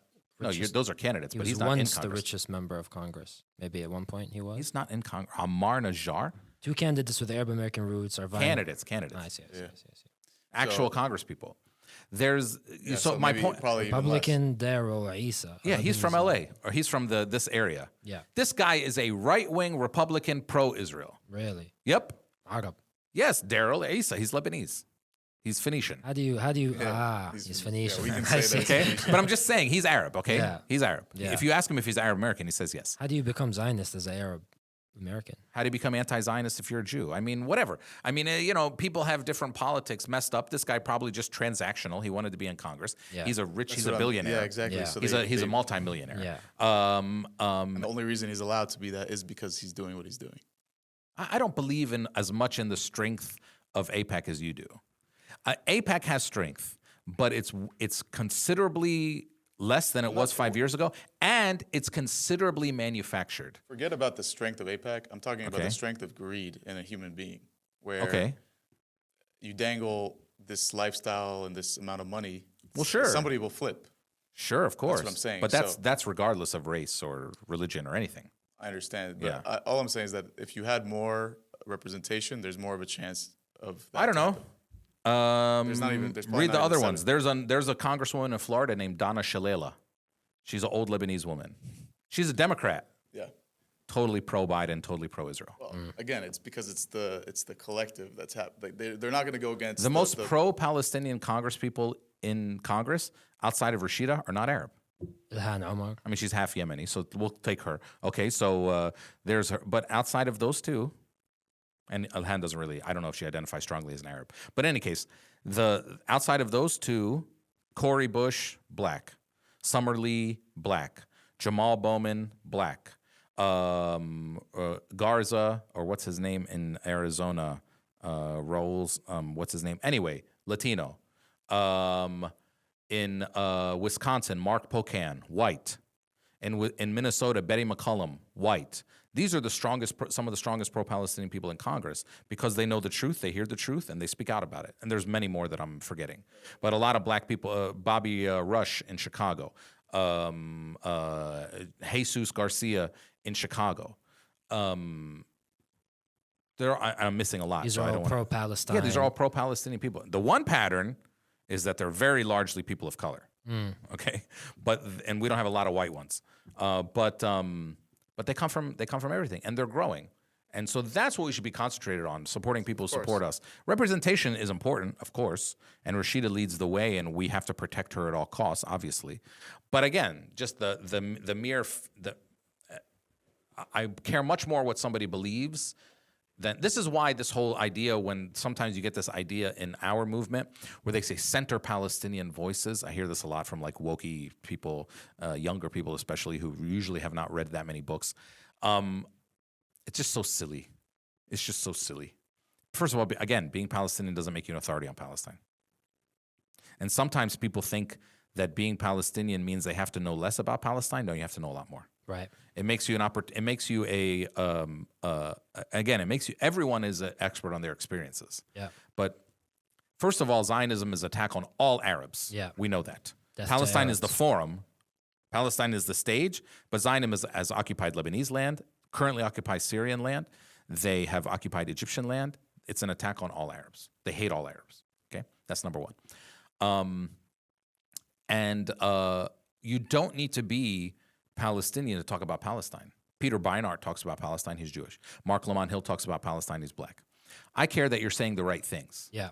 I care that you're principled on the issue. Right. Every Arab would invite Norm Finkelstein to their events. Okay, he's Jewish.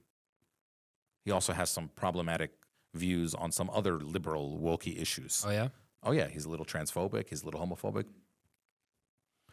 Nelson Mandela once said, "We are in the middle of a struggle, and my attitude towards you is dependent on your attitude towards my struggle. I really don't care any other things that you feel. Unless you're like super duper racist, then I have a problem with you. Yeah. But you know, if you like, if you're not into the gender identification, or you are, I really don't care. Yeah. I really don't care. I care where you stand on Palestine in this moment.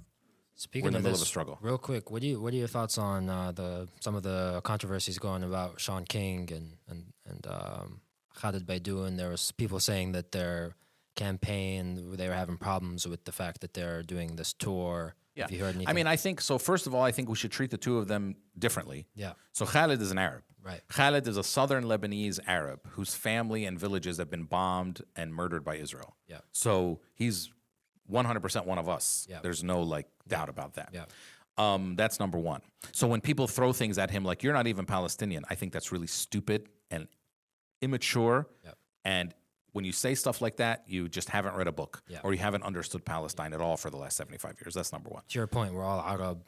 Yes, and Palestine, again, Israel is an attack on all Arabs, okay? And especially Lebanon, Palestine, Jordan, Syria, Egypt. Yeah. Okay.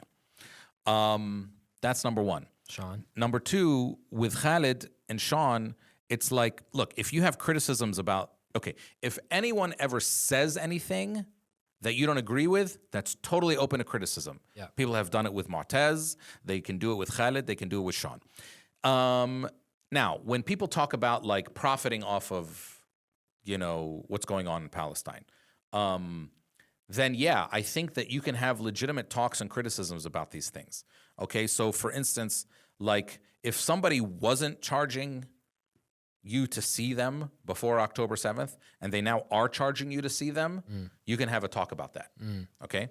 If there is not full transparency, and there was some problems with transparency, I think, with their tour. Yeah. Like, it wasn't clear that if your ticket price going to the donations, or is only donations outside of the ticket price going to donations? Right. What is the ticket price paying for? Is it paying the speakers? Is it paying what's and going it's an on? exorbitant amount. Too, when you see Some of the amounts were high. Yeah. So you need to ask questions about all. No question. You could ask questions about all of that. Yeah. And there's no problem with that. Now you can't jump to accusing people of stealing. Yeah. That's terrible. Right. You have to be careful about that. Exploitation. Yeah, exploitation maybe, and you can talk. Now, also, like when you talk about, I talk about Palestine in my comedy. Yeah. And I'll have a show, I have shows in the Gulf next month, and I have shows all around America, and I have appearances that I make. I talk about Palestine through my art and my comedy. I charge people. Yeah. And that money is not going to donations. It's going to paying for the hall and then paying me. Yeah. Am I exploiting Palestine? Am I making money off of the Qadiyya? First of all, I've been doing this for 25 years. That's Right. number one. Right. Second of all, I'm an artist. That's the way that I talk, and that's the way that I make my living. Yeah. It's not some extra thing. I'm not like a doctor, Right. and then now I'm asking you to go pay $20 to see me. Right, I've right. been doing this for a long time Yeah. now. So if you want to say that, not you, but I mean, Yeah. if somebody wants to say I'm exploiting or making money off the thing, what do they want me to do? Yeah. Stop my job? Yeah. Has anyone else since October 7th stopped their day job? Yeah. Talking about Palestine is my day job. Right, right. It is my day job. Yeah. And some Yeah. people that do talk about it have lost their day job too. Sure, that's a different issue. But I'm Yeah. saying, Well, that but I'm goes saying, to- talking about Palestine is my day Yeah. job. It's been my day job for 20 years. But this goes to Shaun King. Like I feel like he sacrificed a lot for us. I mean, he used Yeah, this look, there's platform millions of people who know entirely- about Palestine through Shaun King. Yeah. And so what Shaun did and the suffering that he did is something that we should obviously take into account. He lost Now- 20 million followers. Like this huge. I think he had like 5 million, yeah. Whatever. And so or maybe 9, Then I you forget go what the back number and you was. see there's this guy Casablanca. He's literally Yeah, in Gaza, I watch this stuff. and he's probably the one in the forefront saying that Shaun King is posting on LinkedIn, rallying lawyers to start firing off defamation lawsuits to people. Yeah, especially I think him. it's fair to say that some of the handling of that kind of stuff by Shaun is wrong. I think it's totally fair to say that. And he's laughing in his Yeah.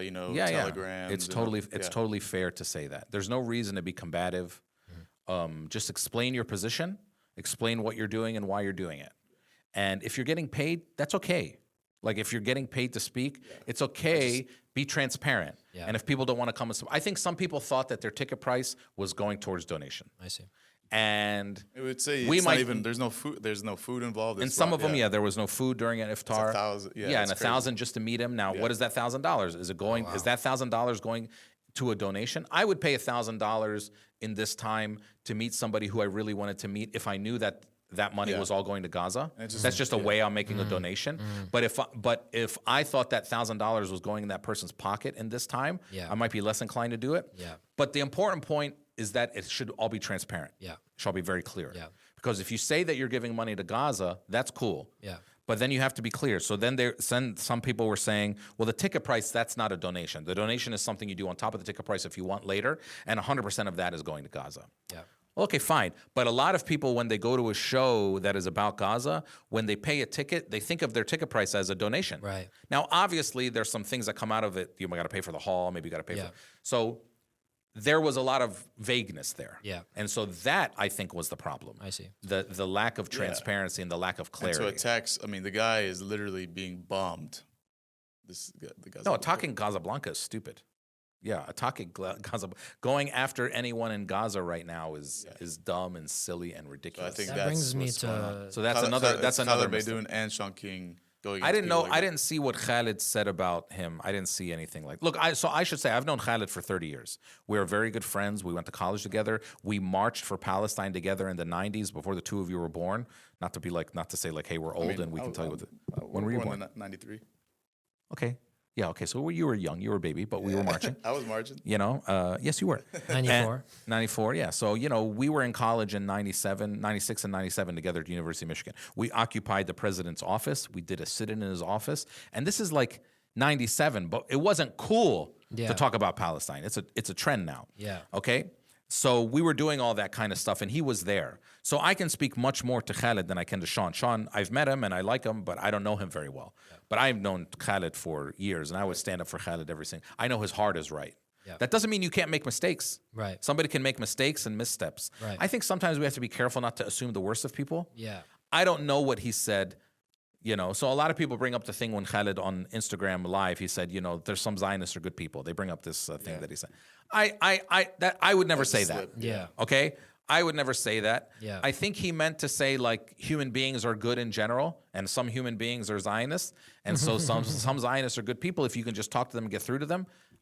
I don't agree with that tactic. I don't agree with that idea because if somebody's really entrenched in Zionism. Right. Now, I think Yeah. somebody has been taught, a lot of people have been taught Zionism, and hopefully you can unteach them. We've seen Yeah. that happen Yeah. with Jews. Yeah. And you can unteach them, and then they become anti-Zionist. Right. Those people I wouldn't even consider Zionists, But, so, I mean, I think the way that you talk about these things, you have to be very careful. I think I know what he meant. Yeah. And it wasn't meant to be like Zionist or Zionism is good, where people jump to that. Yeah. Like, oh, you're saying Zionism is good. No. Right. Yeah, No, right. it's not saying It's that. tough as Say it's- some people yeah. brought up with Zionism are good people. Yeah. And maybe you can talk to them and have a discussion. Doesn't mean you're going to come to their side Right. or anything like that. Right. But I wouldn't have said it the way he said it. Yeah. Yeah. I would have said it in a different way. Yeah. I wouldn't have chosen those words. I think it's But also that doesn't, you don't cancel somebody for that. Yeah, I think it's also important to remember that if someone did good and then they did one thing that was questionable, Right. it doesn't erase all the good that they've Right. done. I mean, Khaled So has, like Shaun Khaled and has millions Khaled- of followers, and he talks about Palestine every day. Khaled is a law professor who runs a center on Islamophobia at the Arizona State University School of Law. And since October 7th, he's been speaking up for the genocide in Gaza. He's lost millions of dollars of contributions. Yeah. So And I'm sure Shaun has too. sure, of course, the both of them have suffered greatly. That doesn't mean anyone is above criticism. Like Right. even Mu'taz is not above criticism. People See- are criticizing him. See, I think You can I think criticize, he should be but this- above but criticism. Mu'taz. No, Yeah. nobody is above criticism. Everything he was in Gaza documenting, putting his life on the line. What could you Sure. possibly say about him? That can contextualize the way you criticize somebody. I don't know what people are saying about him, but to me, Well, you the should people are keep getting mad at Mu'taz's him for name. shaking hands with Abbas, or Mahmoud Abbas? yeah, he shook He's the hands. president of blaming his the country. res- Like, blaming Well, the we don't have a resistance. country, but yeah, sure. I mean, I'm saying, like, it's, I mean, a it's lot of like people see the you can a lot shake of hands people with see the Biden without a lot of meaning to I don't know actually if support him. Well, I don't know if I saw. I'll tell you what. If I saw somebody right now shaking hands with Biden and smiling, right taking now, a pic, it's well, it was right. It probably- was right now. Yeah. It was. He shook hands with Abbas like a month ago. Mu'taz. If somebody shook hands with Biden right now, I'd have a major problem with I mean, that. sure. Okay, yeah. so I don't care what they've been through, but my point is, we have a bad habit of canceling. We have a bad habit of assuming the worst of people from an action that we don't know all the information about, and people in Gaza, we should all be standing up for them. It doesn't mean everything that they say is 100% right or correct all the time. I mean, living through this genocide is a terrible thing, and we should stand up for them morally. Right. It doesn't mean if they said the sky was green, the sky is green. Yeah. Okay, so I mean, Yeah. right? Yeah. So we have to contextualize everything. And then, especially when it comes to somebody like Khaled. Khaled, millions of followers, posting every day, many times a day, informing millions of people about what's going on in Gaza, and he has suffered professionally as a result. Now, that doesn't mean everything he does is right, and you can totally criticize things that he does. Yeah. 100%. Yeah. But same thing with Mu'taz. I mean, if Mu'taz does something that you politically disagree with, you can disagree with it. Yeah. You can disagree. I Now just you can don't just think you should- contextualize it in the sense of he's been through all this stuff. He's a younger guy. He doesn't have a lot of political experience, and so you can contextualize in it. And hopefully your critique is constructive. Right. But people are canceling. That's what I'm saying. You shouldn't demean his think character. the No, of because course, people he's a do. noble That's what man. people do. And here's the thing: it's much more people in the younger generation, and it's People that are sitting at home on and their Instagrams, Well, it's bro, people, and it's texting also about a lot shit. of people who haven't read books. Right. I mean, I would love to bring somebody in front of me who wants to bring down Mu'taz or bring down, and they're different cases, but bring down Mu'taz or bring down Khaled. And I would love to have them in a room in front of me and just ask them basic questions about Palestine, and I bet they can't answer Right. it. I bet they Right. can't answer it. Do half of the things they've done for Palestine. Forget about what they've done. You're all, not you, but you person who's coming after these people, you don't even have ever read a book about the history of Right. Palestine. Right. Because if you have, Yeah. you'd be way less likely to do this. Yeah. Yeah. I think Way he's- less is likely it- to do just this. Correct me if I'm wrong, but historically he's pro Fatah. Who? Mu'taz. Yeah. Okay, so and then But that's Fatah, But I'm not pro Fatah. I'm going Okay, somewhere with sure. this. Right now, I guess you could say it's trendy to say, we are pro resistance. This is it. Doesn't matter what you call it. Like resist the occupier. So if you're historically pro Fatah and you're outspoken against the resistance in Palestine, people are going to be rubbed the wrong way. And that's, I think, First of the- all, the I don't main know if he thing. was outspoken against the resistance. First of all, Fatah has been part of the resistance before. I'm not Fatah, but everyone has been part of the resistance. PFLP has been part of the resistance. What's PFLP stand for? Well, I know that's the Ghassan Kanafani group. Hassan Kanafani was part of the PFLP, but he wasn't the founder of the PFLP. Can you name what PFLP stands for or the founder? Probably not. So not you, but a lot of people. Palestinian Liberation. No. No. So if PFLP? PFLP. I know. I mean, I've seen Federal, it. Palestinian Federal. No. Okay. seen it So before, yeah. so anyways, these are basics. Yeah. Do you know who George Habash was? He was the other. Yeah, he was the more radical. Radical in what way? he orchestrated some bad things. Yeah, like what? Well, Okay, good. So you're he's making the my reason point. why. Do you know who George Habash was? I don't. He's the one Okay. that Khanafani, he was killed because of Khanafani. Or, sorry, the opposite way. Khanafani was killed because of George Habash. What do you mean by that? I don't The know car what that bomb? means. That Oh, I know Khan- how Kanafani was killed, Yeah. but I mean, what do you mean Kanafani was killed because of George Habash? And it's Kanafani, not Kanafani. Kanafani. So Kanafani was killed because of George Habash. How? because of his George Habash was the mastermind behind the PFLP. Would you say Right. that, right? He was the founder of the PFLP. Yeah. So yeah, So which PFLP he- stands and- for what? Yeah. Popular Front for the Liberation of Palestine. Palestine. Okay. In Arabic, we would call it Jabha Shabi. Right. I believe, from what I read, Kanafani was blamed for a lot of what Habash did. And Habash. Habash. Yeah. And they killed I not mean, they were only part of him, the- but his niece in the same car. Yes, yes. I mean, Kanafani was killed for being a political activist by the Israelis, and he was ideologically part of the PFLP that Habash. But I wouldn't say I wouldn't frame it like he's killed because of George Habash. I mean, that almost makes it sound like George Habash was involved. The Israelis kill Palestinians. They really don't care what political party they belong to. They've killed, they killed Ahmed Yassin. You know who Ahmed Yassin was? No. Ahmed Yassin is one of the spiritual founders of Hamas, killed by a bomb in Gaza in the 90s. So, From the Muslim Brotherhood, right? yeah, and Hamas is part of the Muslim Brotherhood. Yeah. I'm a secular person. I don't really believe in religion that much. I'm not a religious guy. I've studied Islamic law. I taught Islamic law. I have a master's degree in Islamic history. But me personally, I'm not that religious guy. I would probably never vote for a party that had religion at the center of their party. Okay? But if you ask me, am I pro-Hamas? Like when it comes to resistance? Yeah, hell yeah, I am. Am I pro-resistance? Yes, we have the right to resist in any way. Our occupier. Yeah. And how you define resistance is a different thing. Because I loved your tweet about Nat Turner. Yeah, Nat Turner was a resistor. Yeah. Nat Turner did terrible things. He was a resistor. He killed women and children. He was a resistor. And today there's stuff named after him. Yeah, exactly. Okay. And I saw, even looking up how like Algeria got their independence. Yeah. They did some extremely terrible things. No, it ain't cute. Yeah, it ain't cute at all. It ain't cute. Yeah. And so, but the reason it ain't cute is because occupation is very, very violent. Occupation ain't cute. Yeah, it's very violent. Violence So the begets resistance violence. ain't cute either. So we have to look again. It's important to contextualize things, but you can't contextualize things unless you know history. So October 7th, that's why immediately my first quote on October 7th was, the media is saying this is unprovoked. And you have to immediately push back on that. Yeah. Because of course it's not unprovoked. By the way, someone can react to something in an irrational way. So even if you wanted to say October 7th was over the top, it was, I'm not saying that, but even if you wanted to say all that, you still can't say it's unprovoked. Unprovoked is you wake up in the morning and there's nothing wrong with your life and nothing bad has ever happened to you, and then you go shoot up a mall. Yeah. That's unprovoked. Yeah. That's not October 7th. So you have to be able to push back on these things, but you have to push back on them with intelligence and knowledge and history. Yeah. And so we have to be very, we were talking, so you go back and talk about Mu'taz and Fatah. Fatah was part of the resistance and is still some wings of it. Marwan Barghouti, you know what Marwan Barghouti is?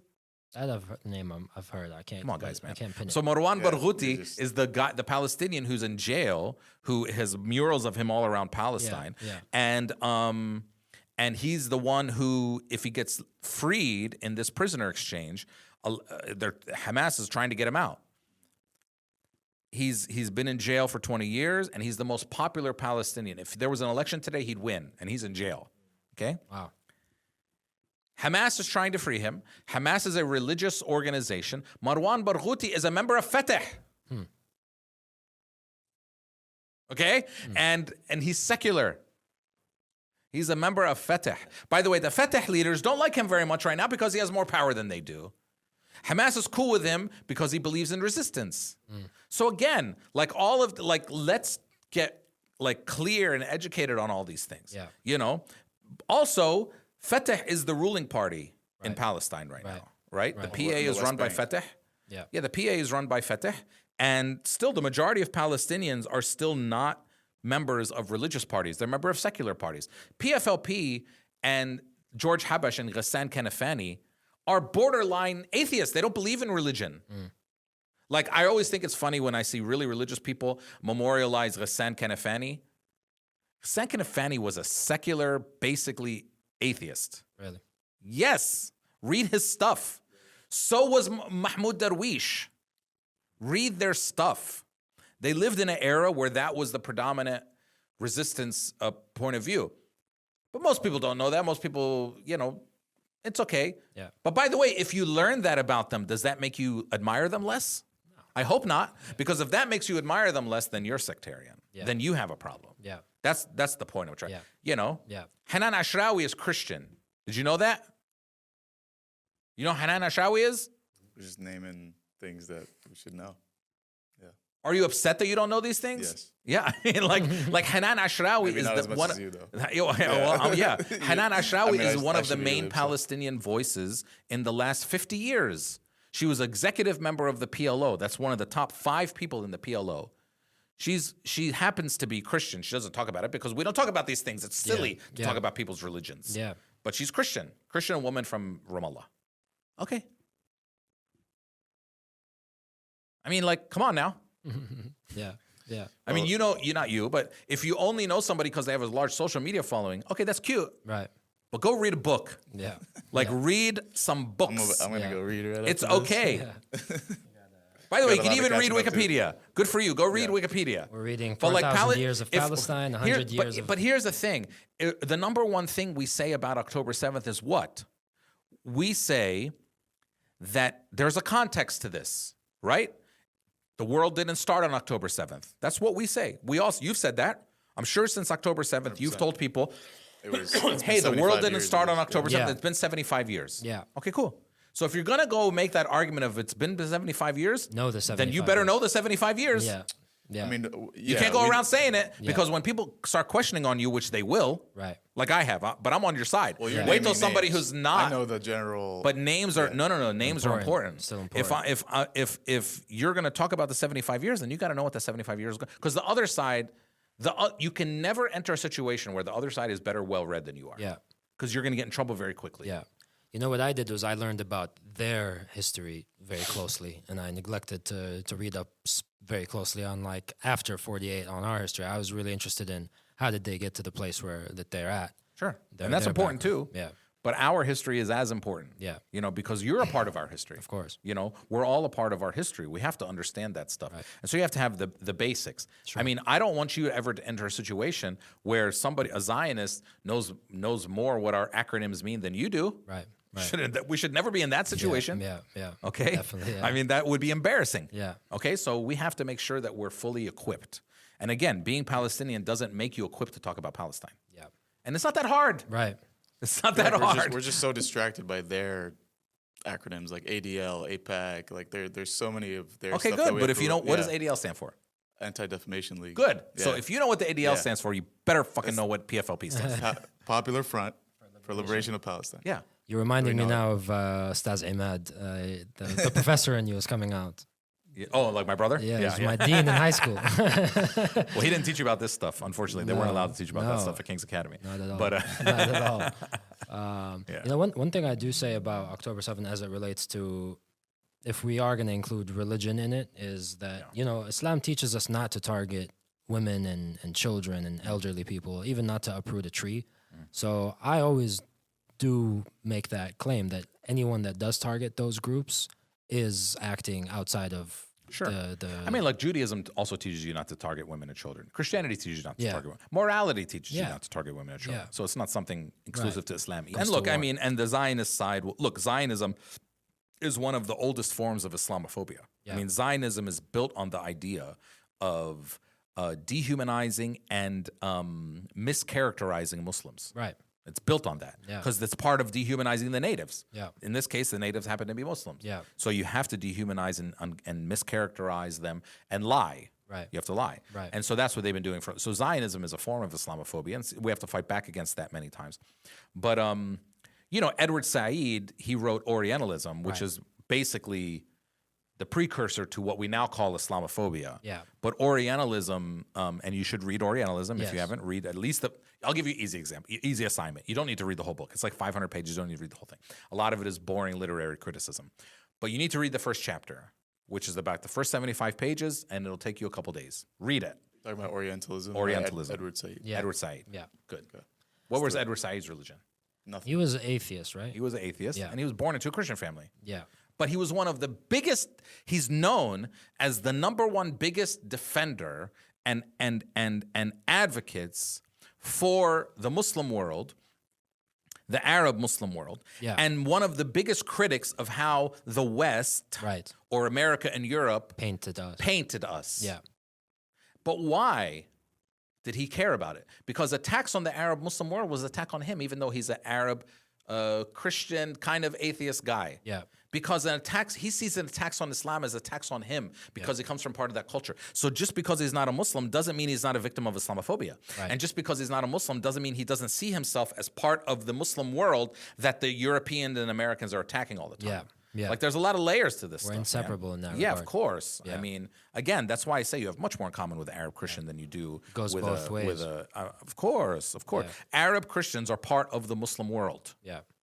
That's clear. Yeah. Umar ibn Khattab made sure of that. Now Yeah. back to that other. So I mean, like, anyway, just You got the listeners and the read viewers. is my read. we We have a lot of read is reading my. to do. Trust me, you will be a lot more equipped to every Zionist argument can be treated of one of two ways. That doesn't matter, Okay. or that's a lie.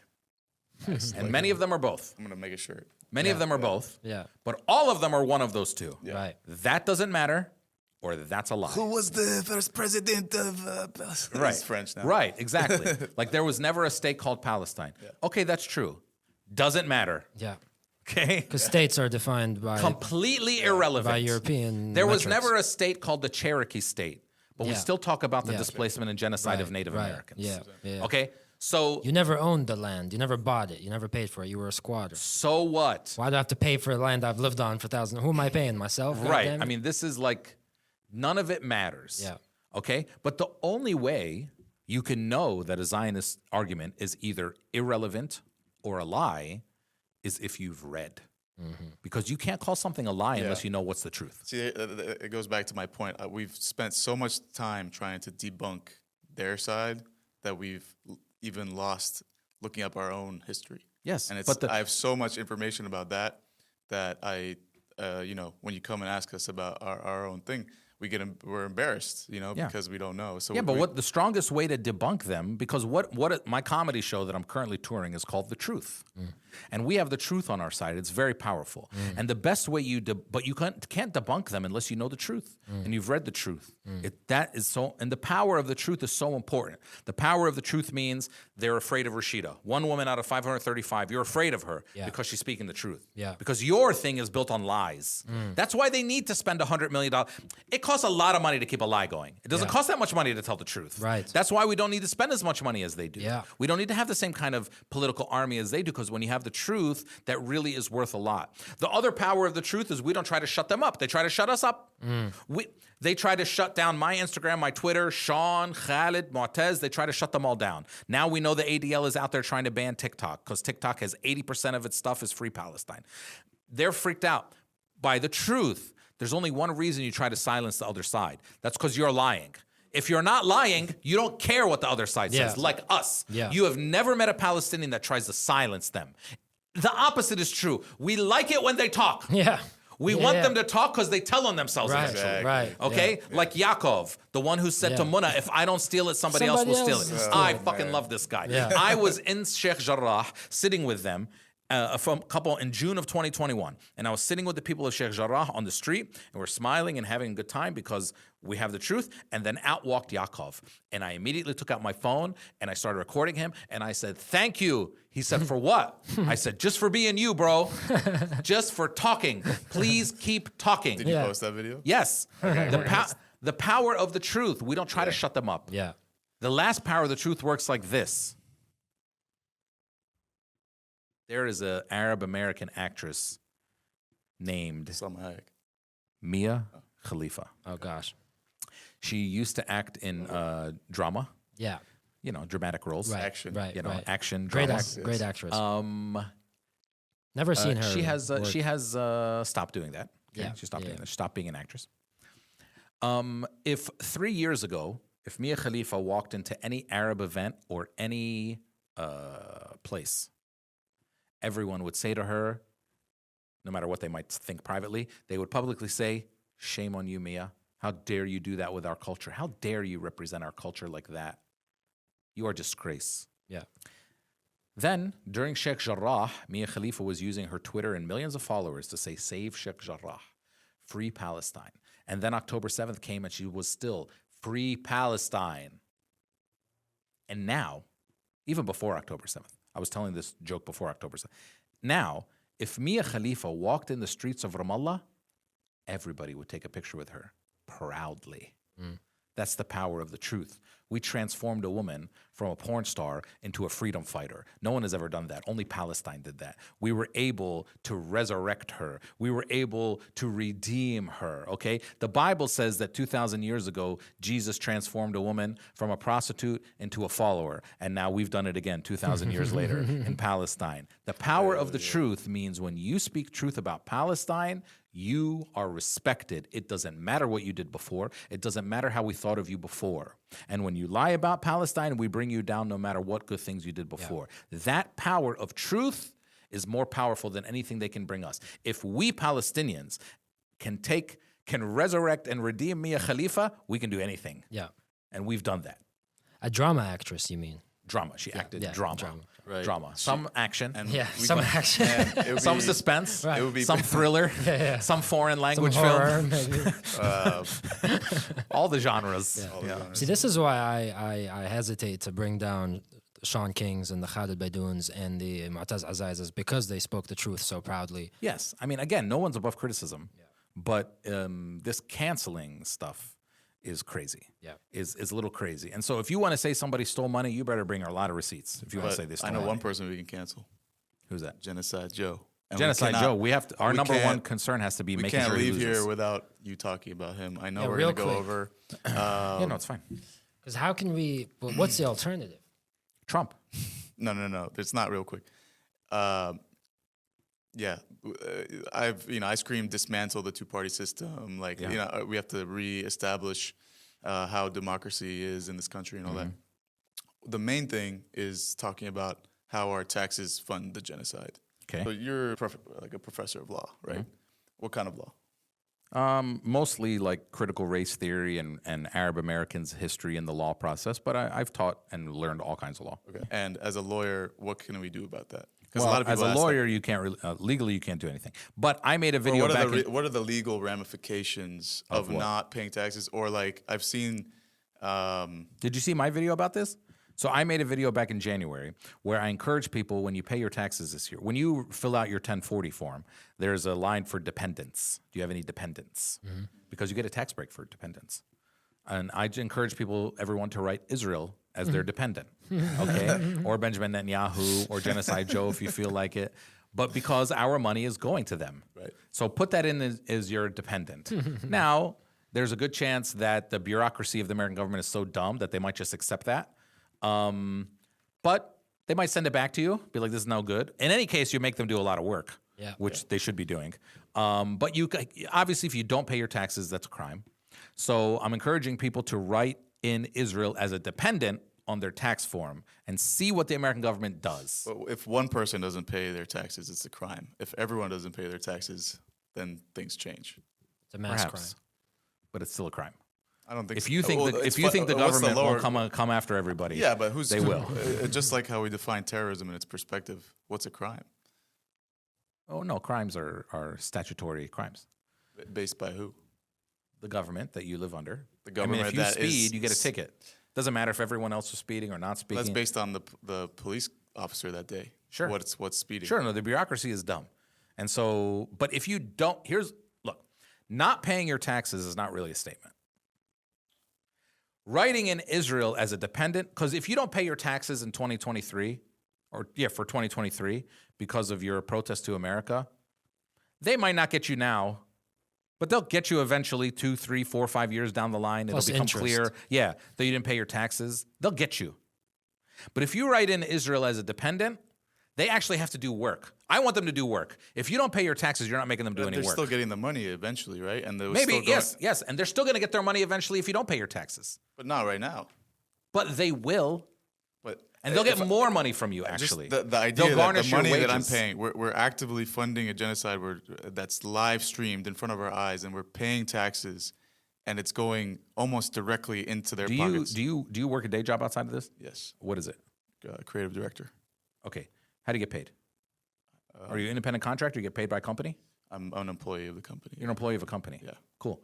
You get your W2? check every week? No, you get your check every week or every 2 weeks? Every 2 weeks. Yeah. Cool. And you see that they've already taken taxes out of it? Yeah, which we don't like. The government already has your money. Not a lot of it though. Not When you not the file your 40%. taxes, you get a refund. If you're a W2. Technically, yeah. If you're a Yeah. W2. So that means so most people are filing taxes to get money back that the government already has. Yeah. But Okay, but so this coun- you not paying but your in this taxes. state, but for It's already example, paid. It's already but in paid. this state, you pay taxes 4 times. If you, especially if Yes, you're an but independent. most of it is already taken out of your paycheck. Even your state taxes. I'm saying in California, a lot of people are independent contractors. You're not. Yeah, that's you're, fine. You're A lot of people freelancing. are. You're freelancing all this stuff. Yes, if especially you're in an the independent contractor, okay, fine, you haven't paid your taxes yet. But most people in America are W-2s, Yeah. which means your taxes are already taken out. Yeah. You're filing taxes to get a refund. Yeah. You're not filing taxes to pay taxes. Right. That's how the government gets you to file taxes anyway. That's if the government didn't take your taxes out in the beginning, no one would file taxes. Yeah. Be a lot That's of issues. why they take your taxes out in the beginning so that you file. Anyway, the point is, most people have already paid their taxes. Right. So this idea that the government is not going to get your money, I would rather. That's not the idea. The I would idea is- rather do something that makes them work, which means file Israel as a dependent, on your tax form, and then they'll look at that and they go, if 1 million people do that, then you're making the IRS people go, wait, well, what is this? That's a protest. And you're making them go, man, this doesn't look right. And maybe they'll just go, you know what, fine, I don't want to deal with this. He's a dependent. So then either way you win. Because either they do work and they got to come back and be like, man, this happened 1 million times. We got to come back and like fix something. Or you get the government to accept that Israel is a dependent. Yep. We have to. But not confess. paying your taxes doesn't work because, first of all, go ahead, Google it. How many people file independent contractor tax forms? How many people file W-2 tax forms? I bet you it's 80%, 90% are W-2s, maybe more. So most people have already paid their taxes. You already paid it. You're filing to get money back. 50. You know what I mean? So like you especially, Yeah. you already paid. So you're filing to get your money back. Yeah. Well, You know. So I anyway, mean, between 10 to 30% are 1099. okay. So I'll say 30. okay, even if it's 30, even if real- it's 30. Yeah. Real quick, you said Trump is the alternative, and we don't have much time, but Trump does not seem to be a better alternative to me than Biden. I mean, Yeah, he's Biden is a 100% terrible choice, but Trump made Jerusalem the capital of Israel. Trump is 100% better. How? Trump is terrible. He's terrible. 100% better than Biden. And how? Well, 100% of 0 is 0. No, that's not what I mean. I mean, He was very pro-Israel. I mean, he literally yeah, made the totally. capital Jerusalem. Totally. Unilaterally, a move that presidents have avoided this, been very contested, and he just gave it to them. So how do we know Yeah. he's not going to just give them everything they need? yeah. I hope he does. What? Listen, Trump and Biden have basically the same policies, different style, basically the same policy of full support for Israel. Okay. When Trump does it, Democrats lose their mind. When Biden does it, the Democrats shut up. You're saying if Trump does it, well, things could If change. If Trump were the president on October 7th and Israel did what they did since October 7th, every Democrat would have called for a ceasefire by now. Just to oppose Trump. Yes. I see that. Adam Schiff, who's running for senator right now, who's a major pro-Israel person, he would have called for a ceasefire by now. Really? Yes. Interesting. The Republicans are with Israel no matter what because they believe in the end of days and Armageddon and the rapture. Right. Okay? And they want them to die so they can get the Messiah back. It's messed up, but they believe in it. Yeah. Okay. The Democrats, though, have a lot of people who could be anti-Israel, but they shut up as long as it's a Democratic president doing it. By the way, the Jerusalem thing is a very good example. There has been, since 1995, there has been something in Congress called the Jerusalem Embassy Relocation Act. It gets passed every year. It encourages it's a statement, it's a resolution by Congress that urges the president to move the embassy to Jerusalem. Since 1935? 95. Since after Oslo. Got it. Since 1995. Every year it passed like 480 to 30. Okay? Every year, bipartisan. Now, it can't go into effect because that's a decision of the president. Right. But they're telling the president, we want you to do this. Every year, 480 Congress people say, move the embassy to Jerusalem. Now, no president ever did it. Yeah. Now, Trump came along, and he said, I'm doing it. And when he did it, every Democrat in Congress, I mean Pelosi, Schumer, Schiff, they got up and they said, this is a bad idea. This is a reversal of American policy. By the way, they had all voted for the Jerusalem Embassy Relocation Act like a million times, okay? But they said, this is a bad idea. It's bad policy because Trump was doing it. Yeah. Then Biden became president and said, I'm keeping the embassy in Jerusalem. You know, Biden, like this, could switch the embassy back to Tel Aviv. Oh, yeah? Of course. Trump moved it there and like this. He can switch it back like this. That's a full decision of the president. The president has basically full control in foreign policy under our Constitution. He didn't do it. He said, I'm keeping the embassy there. And once he said he's keeping the embassy there, all of a sudden all these Democrats shut up. Pelosi, Schumer. So if I need to have Trump in office in order to give the Democrats a backbone to stand up to him, okay with me, because it's the same policy. I see. Different style. Giving him, but the thing Same is with him, policy. it's the same. I mean, it's the parallels are staggering between Netanyahu and Trump because they're both on their way to prison. They somehow get power again, and now they've moved the goalposts in order to stay in power. You think Netanyahu is worse for Palestinians than like Lapid or some more centrist prime minister? I just think we're in a Answer that question. We're just in a shit show. Do you think Netanyahu is worse? I don't know who's capable of what. think I just they're know all that bad. who's doing what. Yeah. I think they're all bad. So they're all bad. So which one is better for us? We don't- The one who is like smart and knows how to hide their intentions, or the one that's out there and is showing us that they're racist?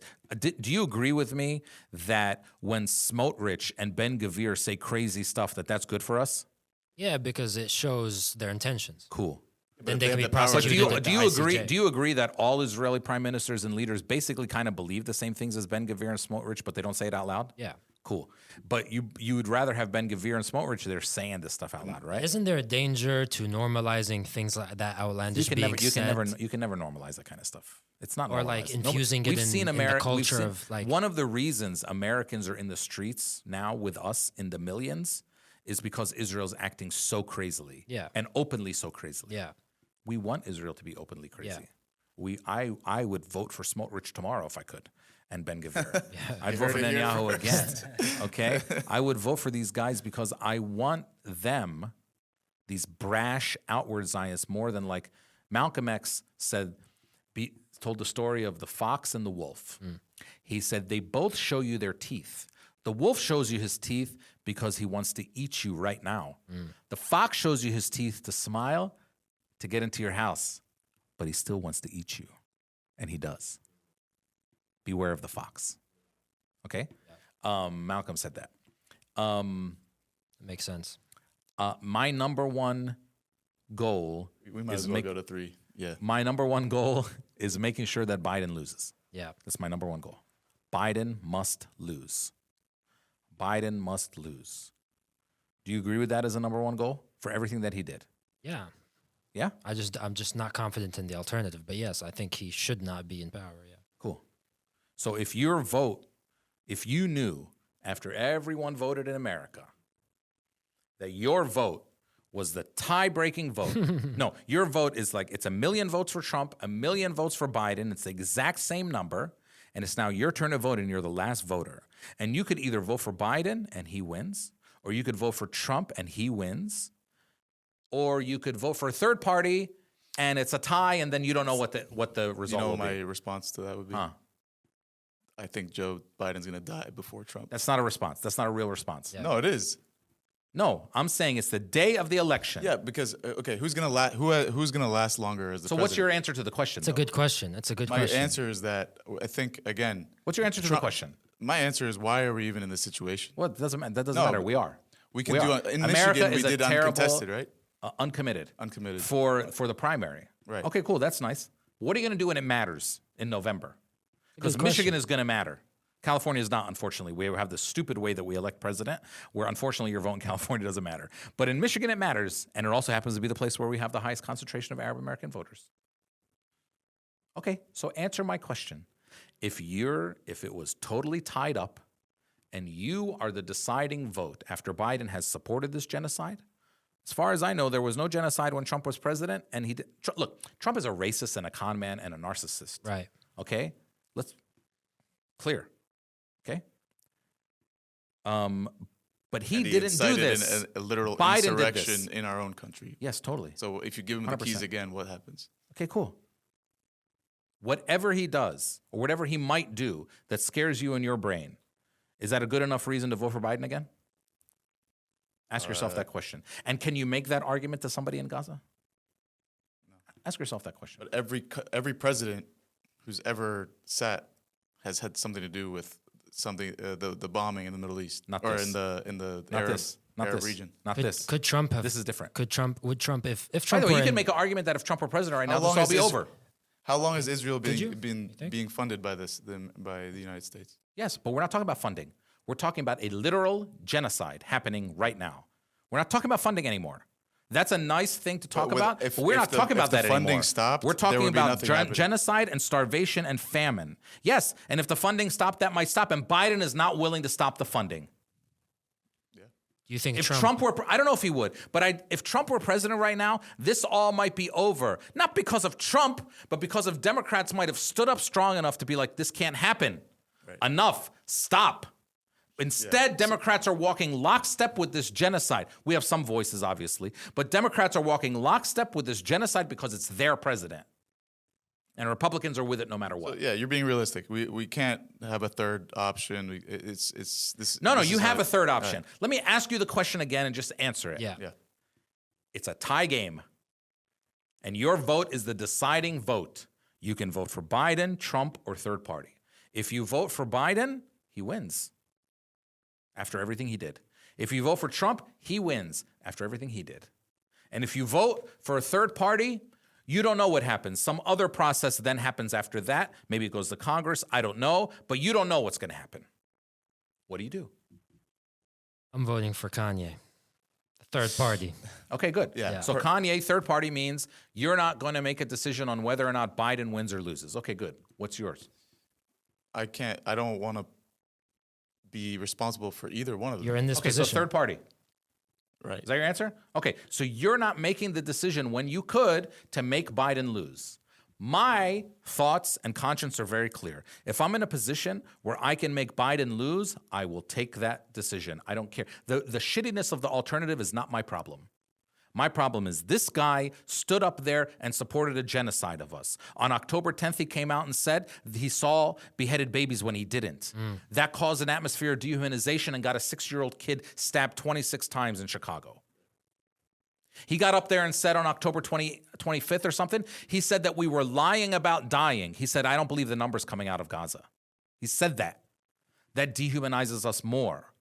3 college students wearing that keffiyeh that you're wearing were shot in New Hampshire over the Thanksgiving weekend because our president created an atmosphere of dehumanization. 3 times he has vetoed ceasefire resolutions at the United Nations Security Council. He could end all of this with one phone call. He chooses not to. And he still says, 2 weeks ago he was on Seth Meyers' show late night, and he said, I'm a Zionist.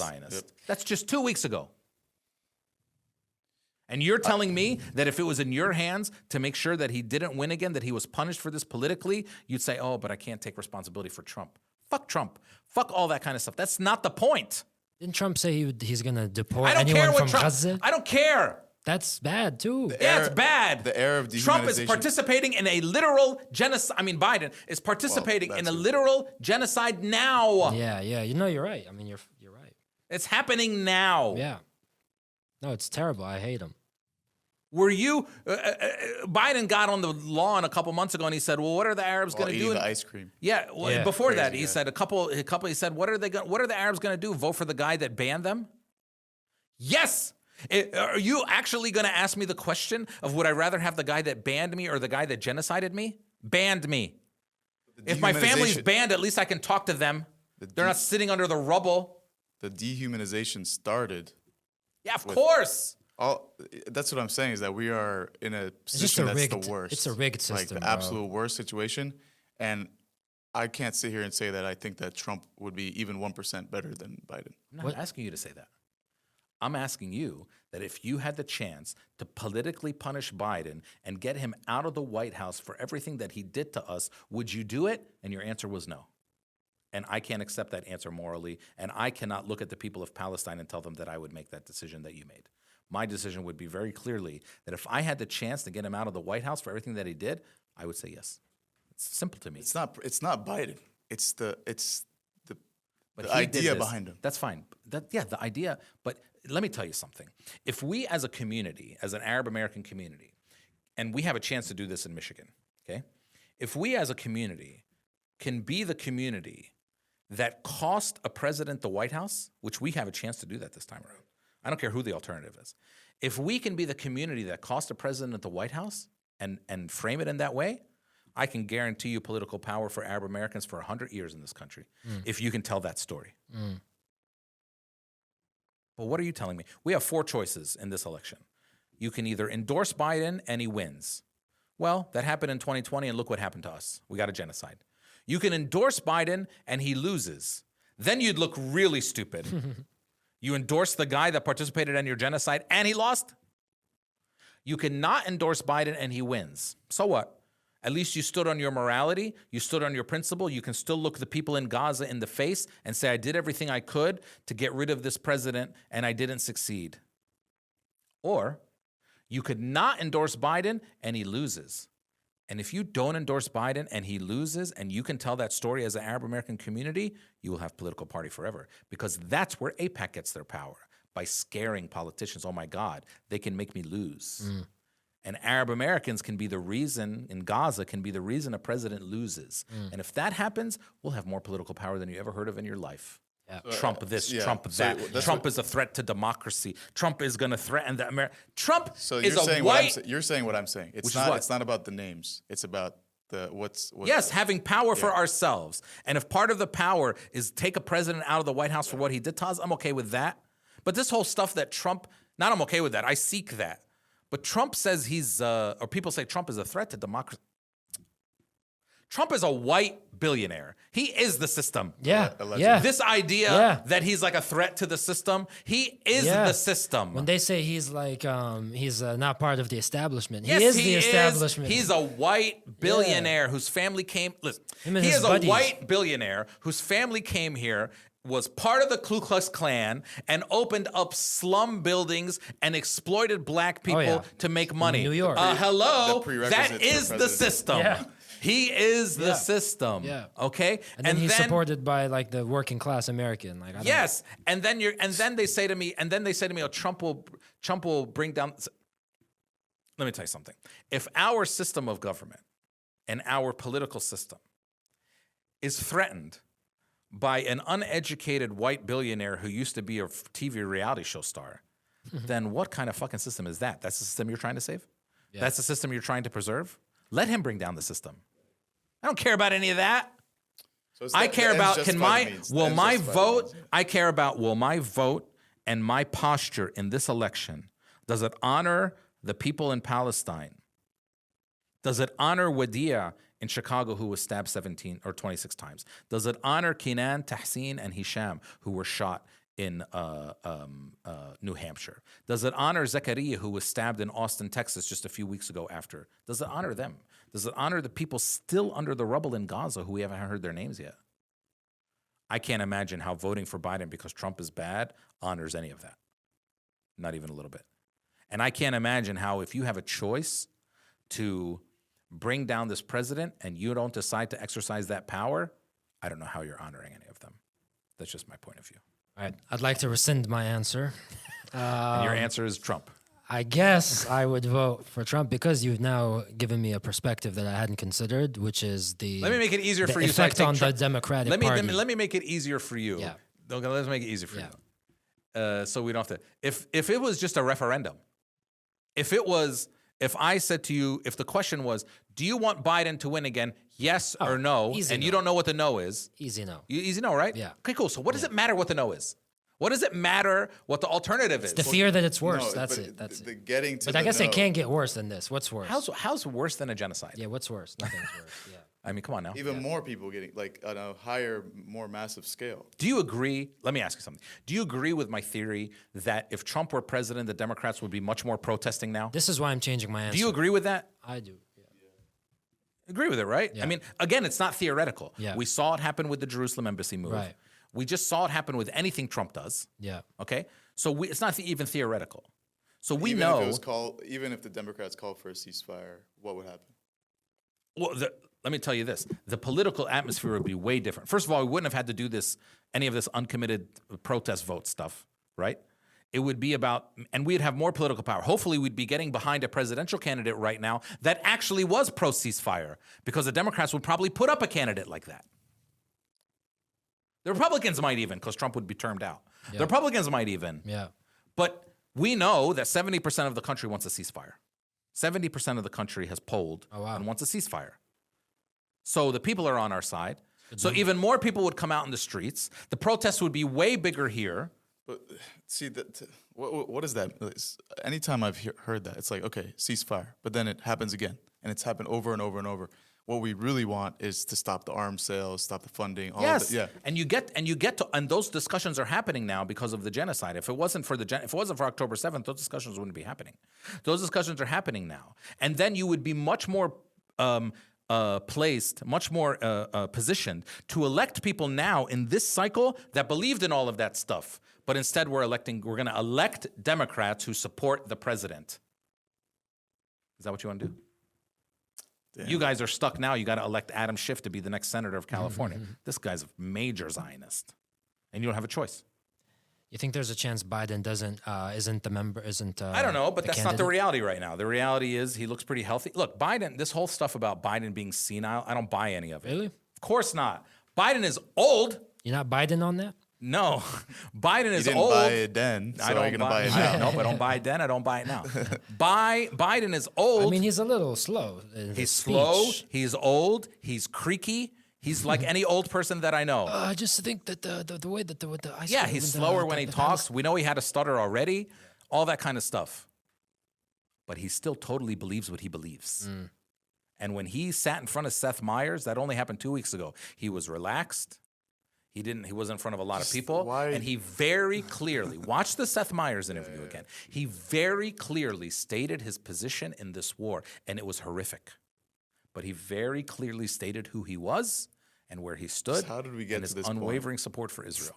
How do we get to the point where The we have to two-party choose between system, all this kind of two 80-year-olds? It's insane. Of course it's insane. There should be a age limit to the presidency. I agree with you. We haven't had a review of the Constitution in 250 years. That's probably a bad idea. I think Other countries actually have constitutional conventions. I have read one thing in my life, and it's one of the facts is that there's been proposals for over 11,000 amendments to the Constitution, and most of them have not passed. Because in order to preserve power, the people who wrote the Constitution, a bunch of slaveholders 250 years ago, wrote it in a way that made it hard to change. And we're still following all this stuff? I mean, come on now. It's ridiculous. Amer Do you Zahr. have a rapid fire? I thought there was rapid fire questions. We for tried. you. I mean, do you have real any quick. questions about food? Okay. How you all misunderstand Matlube? How the right way to flip a Wait, Matlube? wait, what so about you Matlube? understand? Okay. I mean, right way. I see people flipping Matlube like this. That's wrong. That's how you hurt your shoulders. It's always Sideways. flipped like this. Our Also, trivia. Matlube with meat is not Matlube. It's something else. Matlube is only with chicken and only with cauliflower. Yes. If you have Matlube with beef or lamb, it's nice. It tastes good, but it's called kepsi or idri or something like that. It is not called Matlube. Just because you flip something over doesn't mean it's called Matlube. There is no garlic in hummus ever. I don't know what you Lebanese people are doing, putting garlic in hummus. There should never be garlic in hummus. Garlic is nice. It belongs in certain things, not in hummus. You can put it in the tatbili on top of the hummus where you chop up garlic and jalapeno and onions and lemon juice. That can go on top, but it does not Garnish. go How did we get in here? the food. Why are Lebanese people catching strays right now? No, for the hummus? I thought you had rapid fire questions. I for do, me. right here. Okay, go ahead. Let's go. Okay, I so promise to answer by shortly. Slow Factory, they provided this information. What's Slow Factory? Look, no, see, I know something you don't. You do, yeah. They're a very well established Instagram account that I just met. Okay, cool. Celine. I'm sure you know a lot of things I don't. Yeah, I mean, I don't know about Slow- that. okay, Slow- Anyway, okay, Slow go ahead. Factory. They compiled a list that says Israel is connected to the oppression of indigenous people worldwide. So this is like a Yes. So, which country does Israel train to operate the Pegasus program in order to surveil and terrorize folks at the border? Oh, so this is not rapid fire. Ask me what I think about trivia. things. This is trivia. Yeah. So sorry, ask it again. Which country does Israel train and operate the Pegasus program in to surveil and terrorize folks at the border? America. They train Americans? Is that what the question? Do I misunderstand the question? Which country does Israel train at the border? I mean, there's I guess another. At our border? Yeah. It's one of They train a there's foreign three country to. answers, I don't know, guess. Mexico? Yeah. Okay, Mexico.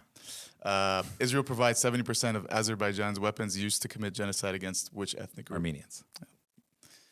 Which country? It's getting harder. These are easy. Which country uses Israeli weapons and technology to control the? I can't pronounce this. Mapuche people. Mapuche. Mapuche. Mapuche. I think it disqualifies the question if you can't pronounce I it. don't know. Canada? Chile. Chile. Okay, yeah, I don't know. It sounds like Chile. a native people. Yeah, but yeah. Where in Central America did Israel help facilitate a military coup in 1982, installing a regime that would go on to commit genocide and crimes against humanity? 1982, Central America. So it could be like Grenada, You were so close. It's a G. Guatemala. Yeah. Yeah. Okay. Man. Which South American nation had a 7-year military dictatorship starting in 1967, which was supported by Israel, where 30,000 people were killed by the government? That's also Chile. Argentina. Yeah. Yeah. Okay. I know there's been a bunch Yeah, of yeah. military dictatorships down there. Here we go. This is probably easy. Yeah. Which African country was Israel critical of in the 1950s and 60s before pivoting and inviting their Nazi sympathizing prime minister for an official state visit in 1976? Prime Minister of a country in Africa. Yeah. 1976. Yeah.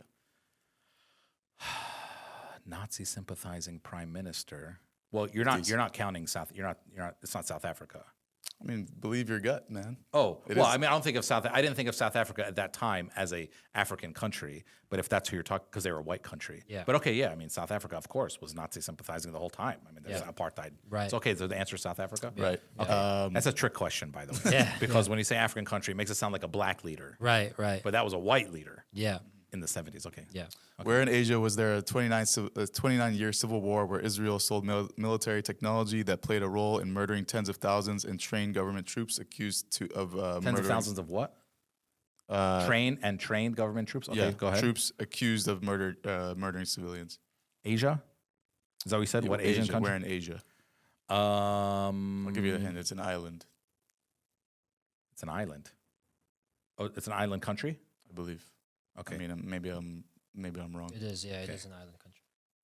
An island country. So say it again. Say the question again. Where in in Asia Asia? was there a 29-year civil 29-year war civil war. where Israel sold military technology that played a role in murdering tens of thousands and trained government troops accused of murdering, I think it's murdered civilians? What's to start with? S. Oh, Sri Lanka. Yeah. Yeah. So I Wow. didn't know that. But Sri Lanka is, I guess, they're technically Asian. They're under India, right? Or Sri Lanka, I think. Yeah. So, okay. Yeah. Which country in Asia abstained at the UN for calling on Israel to ceasefire and buys missiles, tanks, and guns from Israeli companies? Second most common. Oh, Philippines. Yeah. Okay.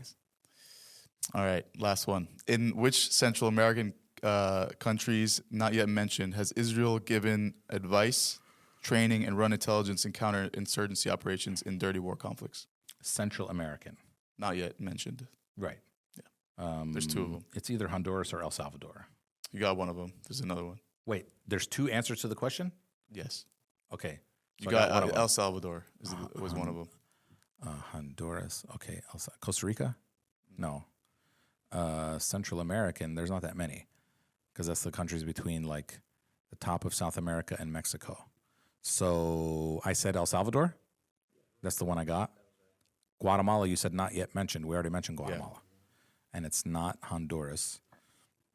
Panama.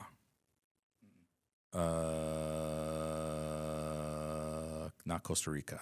I don't know. Give me a hint. First letter. N. And Nicaragua. Yeah. Okay. all right. And this guy reads books. And I thought that's there why were you going to should be read questions about books. Palestine, but the Yeah. questions about other. But I still did okay. Yeah. Okay. Good. I got I thought it was like a rapid fire. Like, do you like this or that? I got one question Chocolate for you. hummus or vanilla hummus? Yeah. Jeez Louise. That's you're allowed to vote third party on that. Mansaf or ملوخية? Luchia. It's easy. Mensef is rotten milk. Yeah. Mensef is, Mensef is good, but a Mensef is a once a year meal. Mluchia you could eat every day. Yeah. Mensef is once a year. Yeah. You know, Yeah. like maybe twice a Yeah, year. yeah. But it's also rotten milk. Right. It's milk that they Aged. left out in the sun, aged if you want to put it like that. Yeah. But it's milk they left out in the sun because they didn't have refrigerators. Right. It's rotten milk. Yeah. Then it gets so rotten that it's dried and aged and you can drink it. Yeah. Anything you have to rehydrate means it was rotten. Yeah. Okay, yeah, go yeah. ahead. Continue. What's your stance on madfouf? Delicious. Yeah. Malfouf is delicious. It's good, right? 100%. I used to hate it as a kid. You hated Malfouf? As a kid, I think it's a common one. Let me tell you one problem that I have with your generation. Yeah. And people that are a little younger than you guys, too. Yeah. Other than not reading. Other than not reading.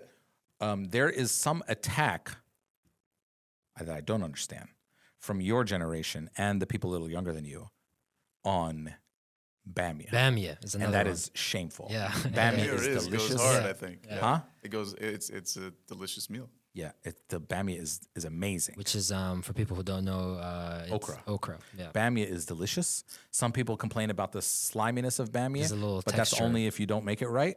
Bamia, you shouldn't fry it. You should roast it, bake Right. it. I grew up in a restaurant. My mom was a chef, and I cook a lot. My mom makes it. You could call her Okra Winfrey. Yeah. Oh, look at that. Very good. Yeah. Bamia is delicious. Yeah.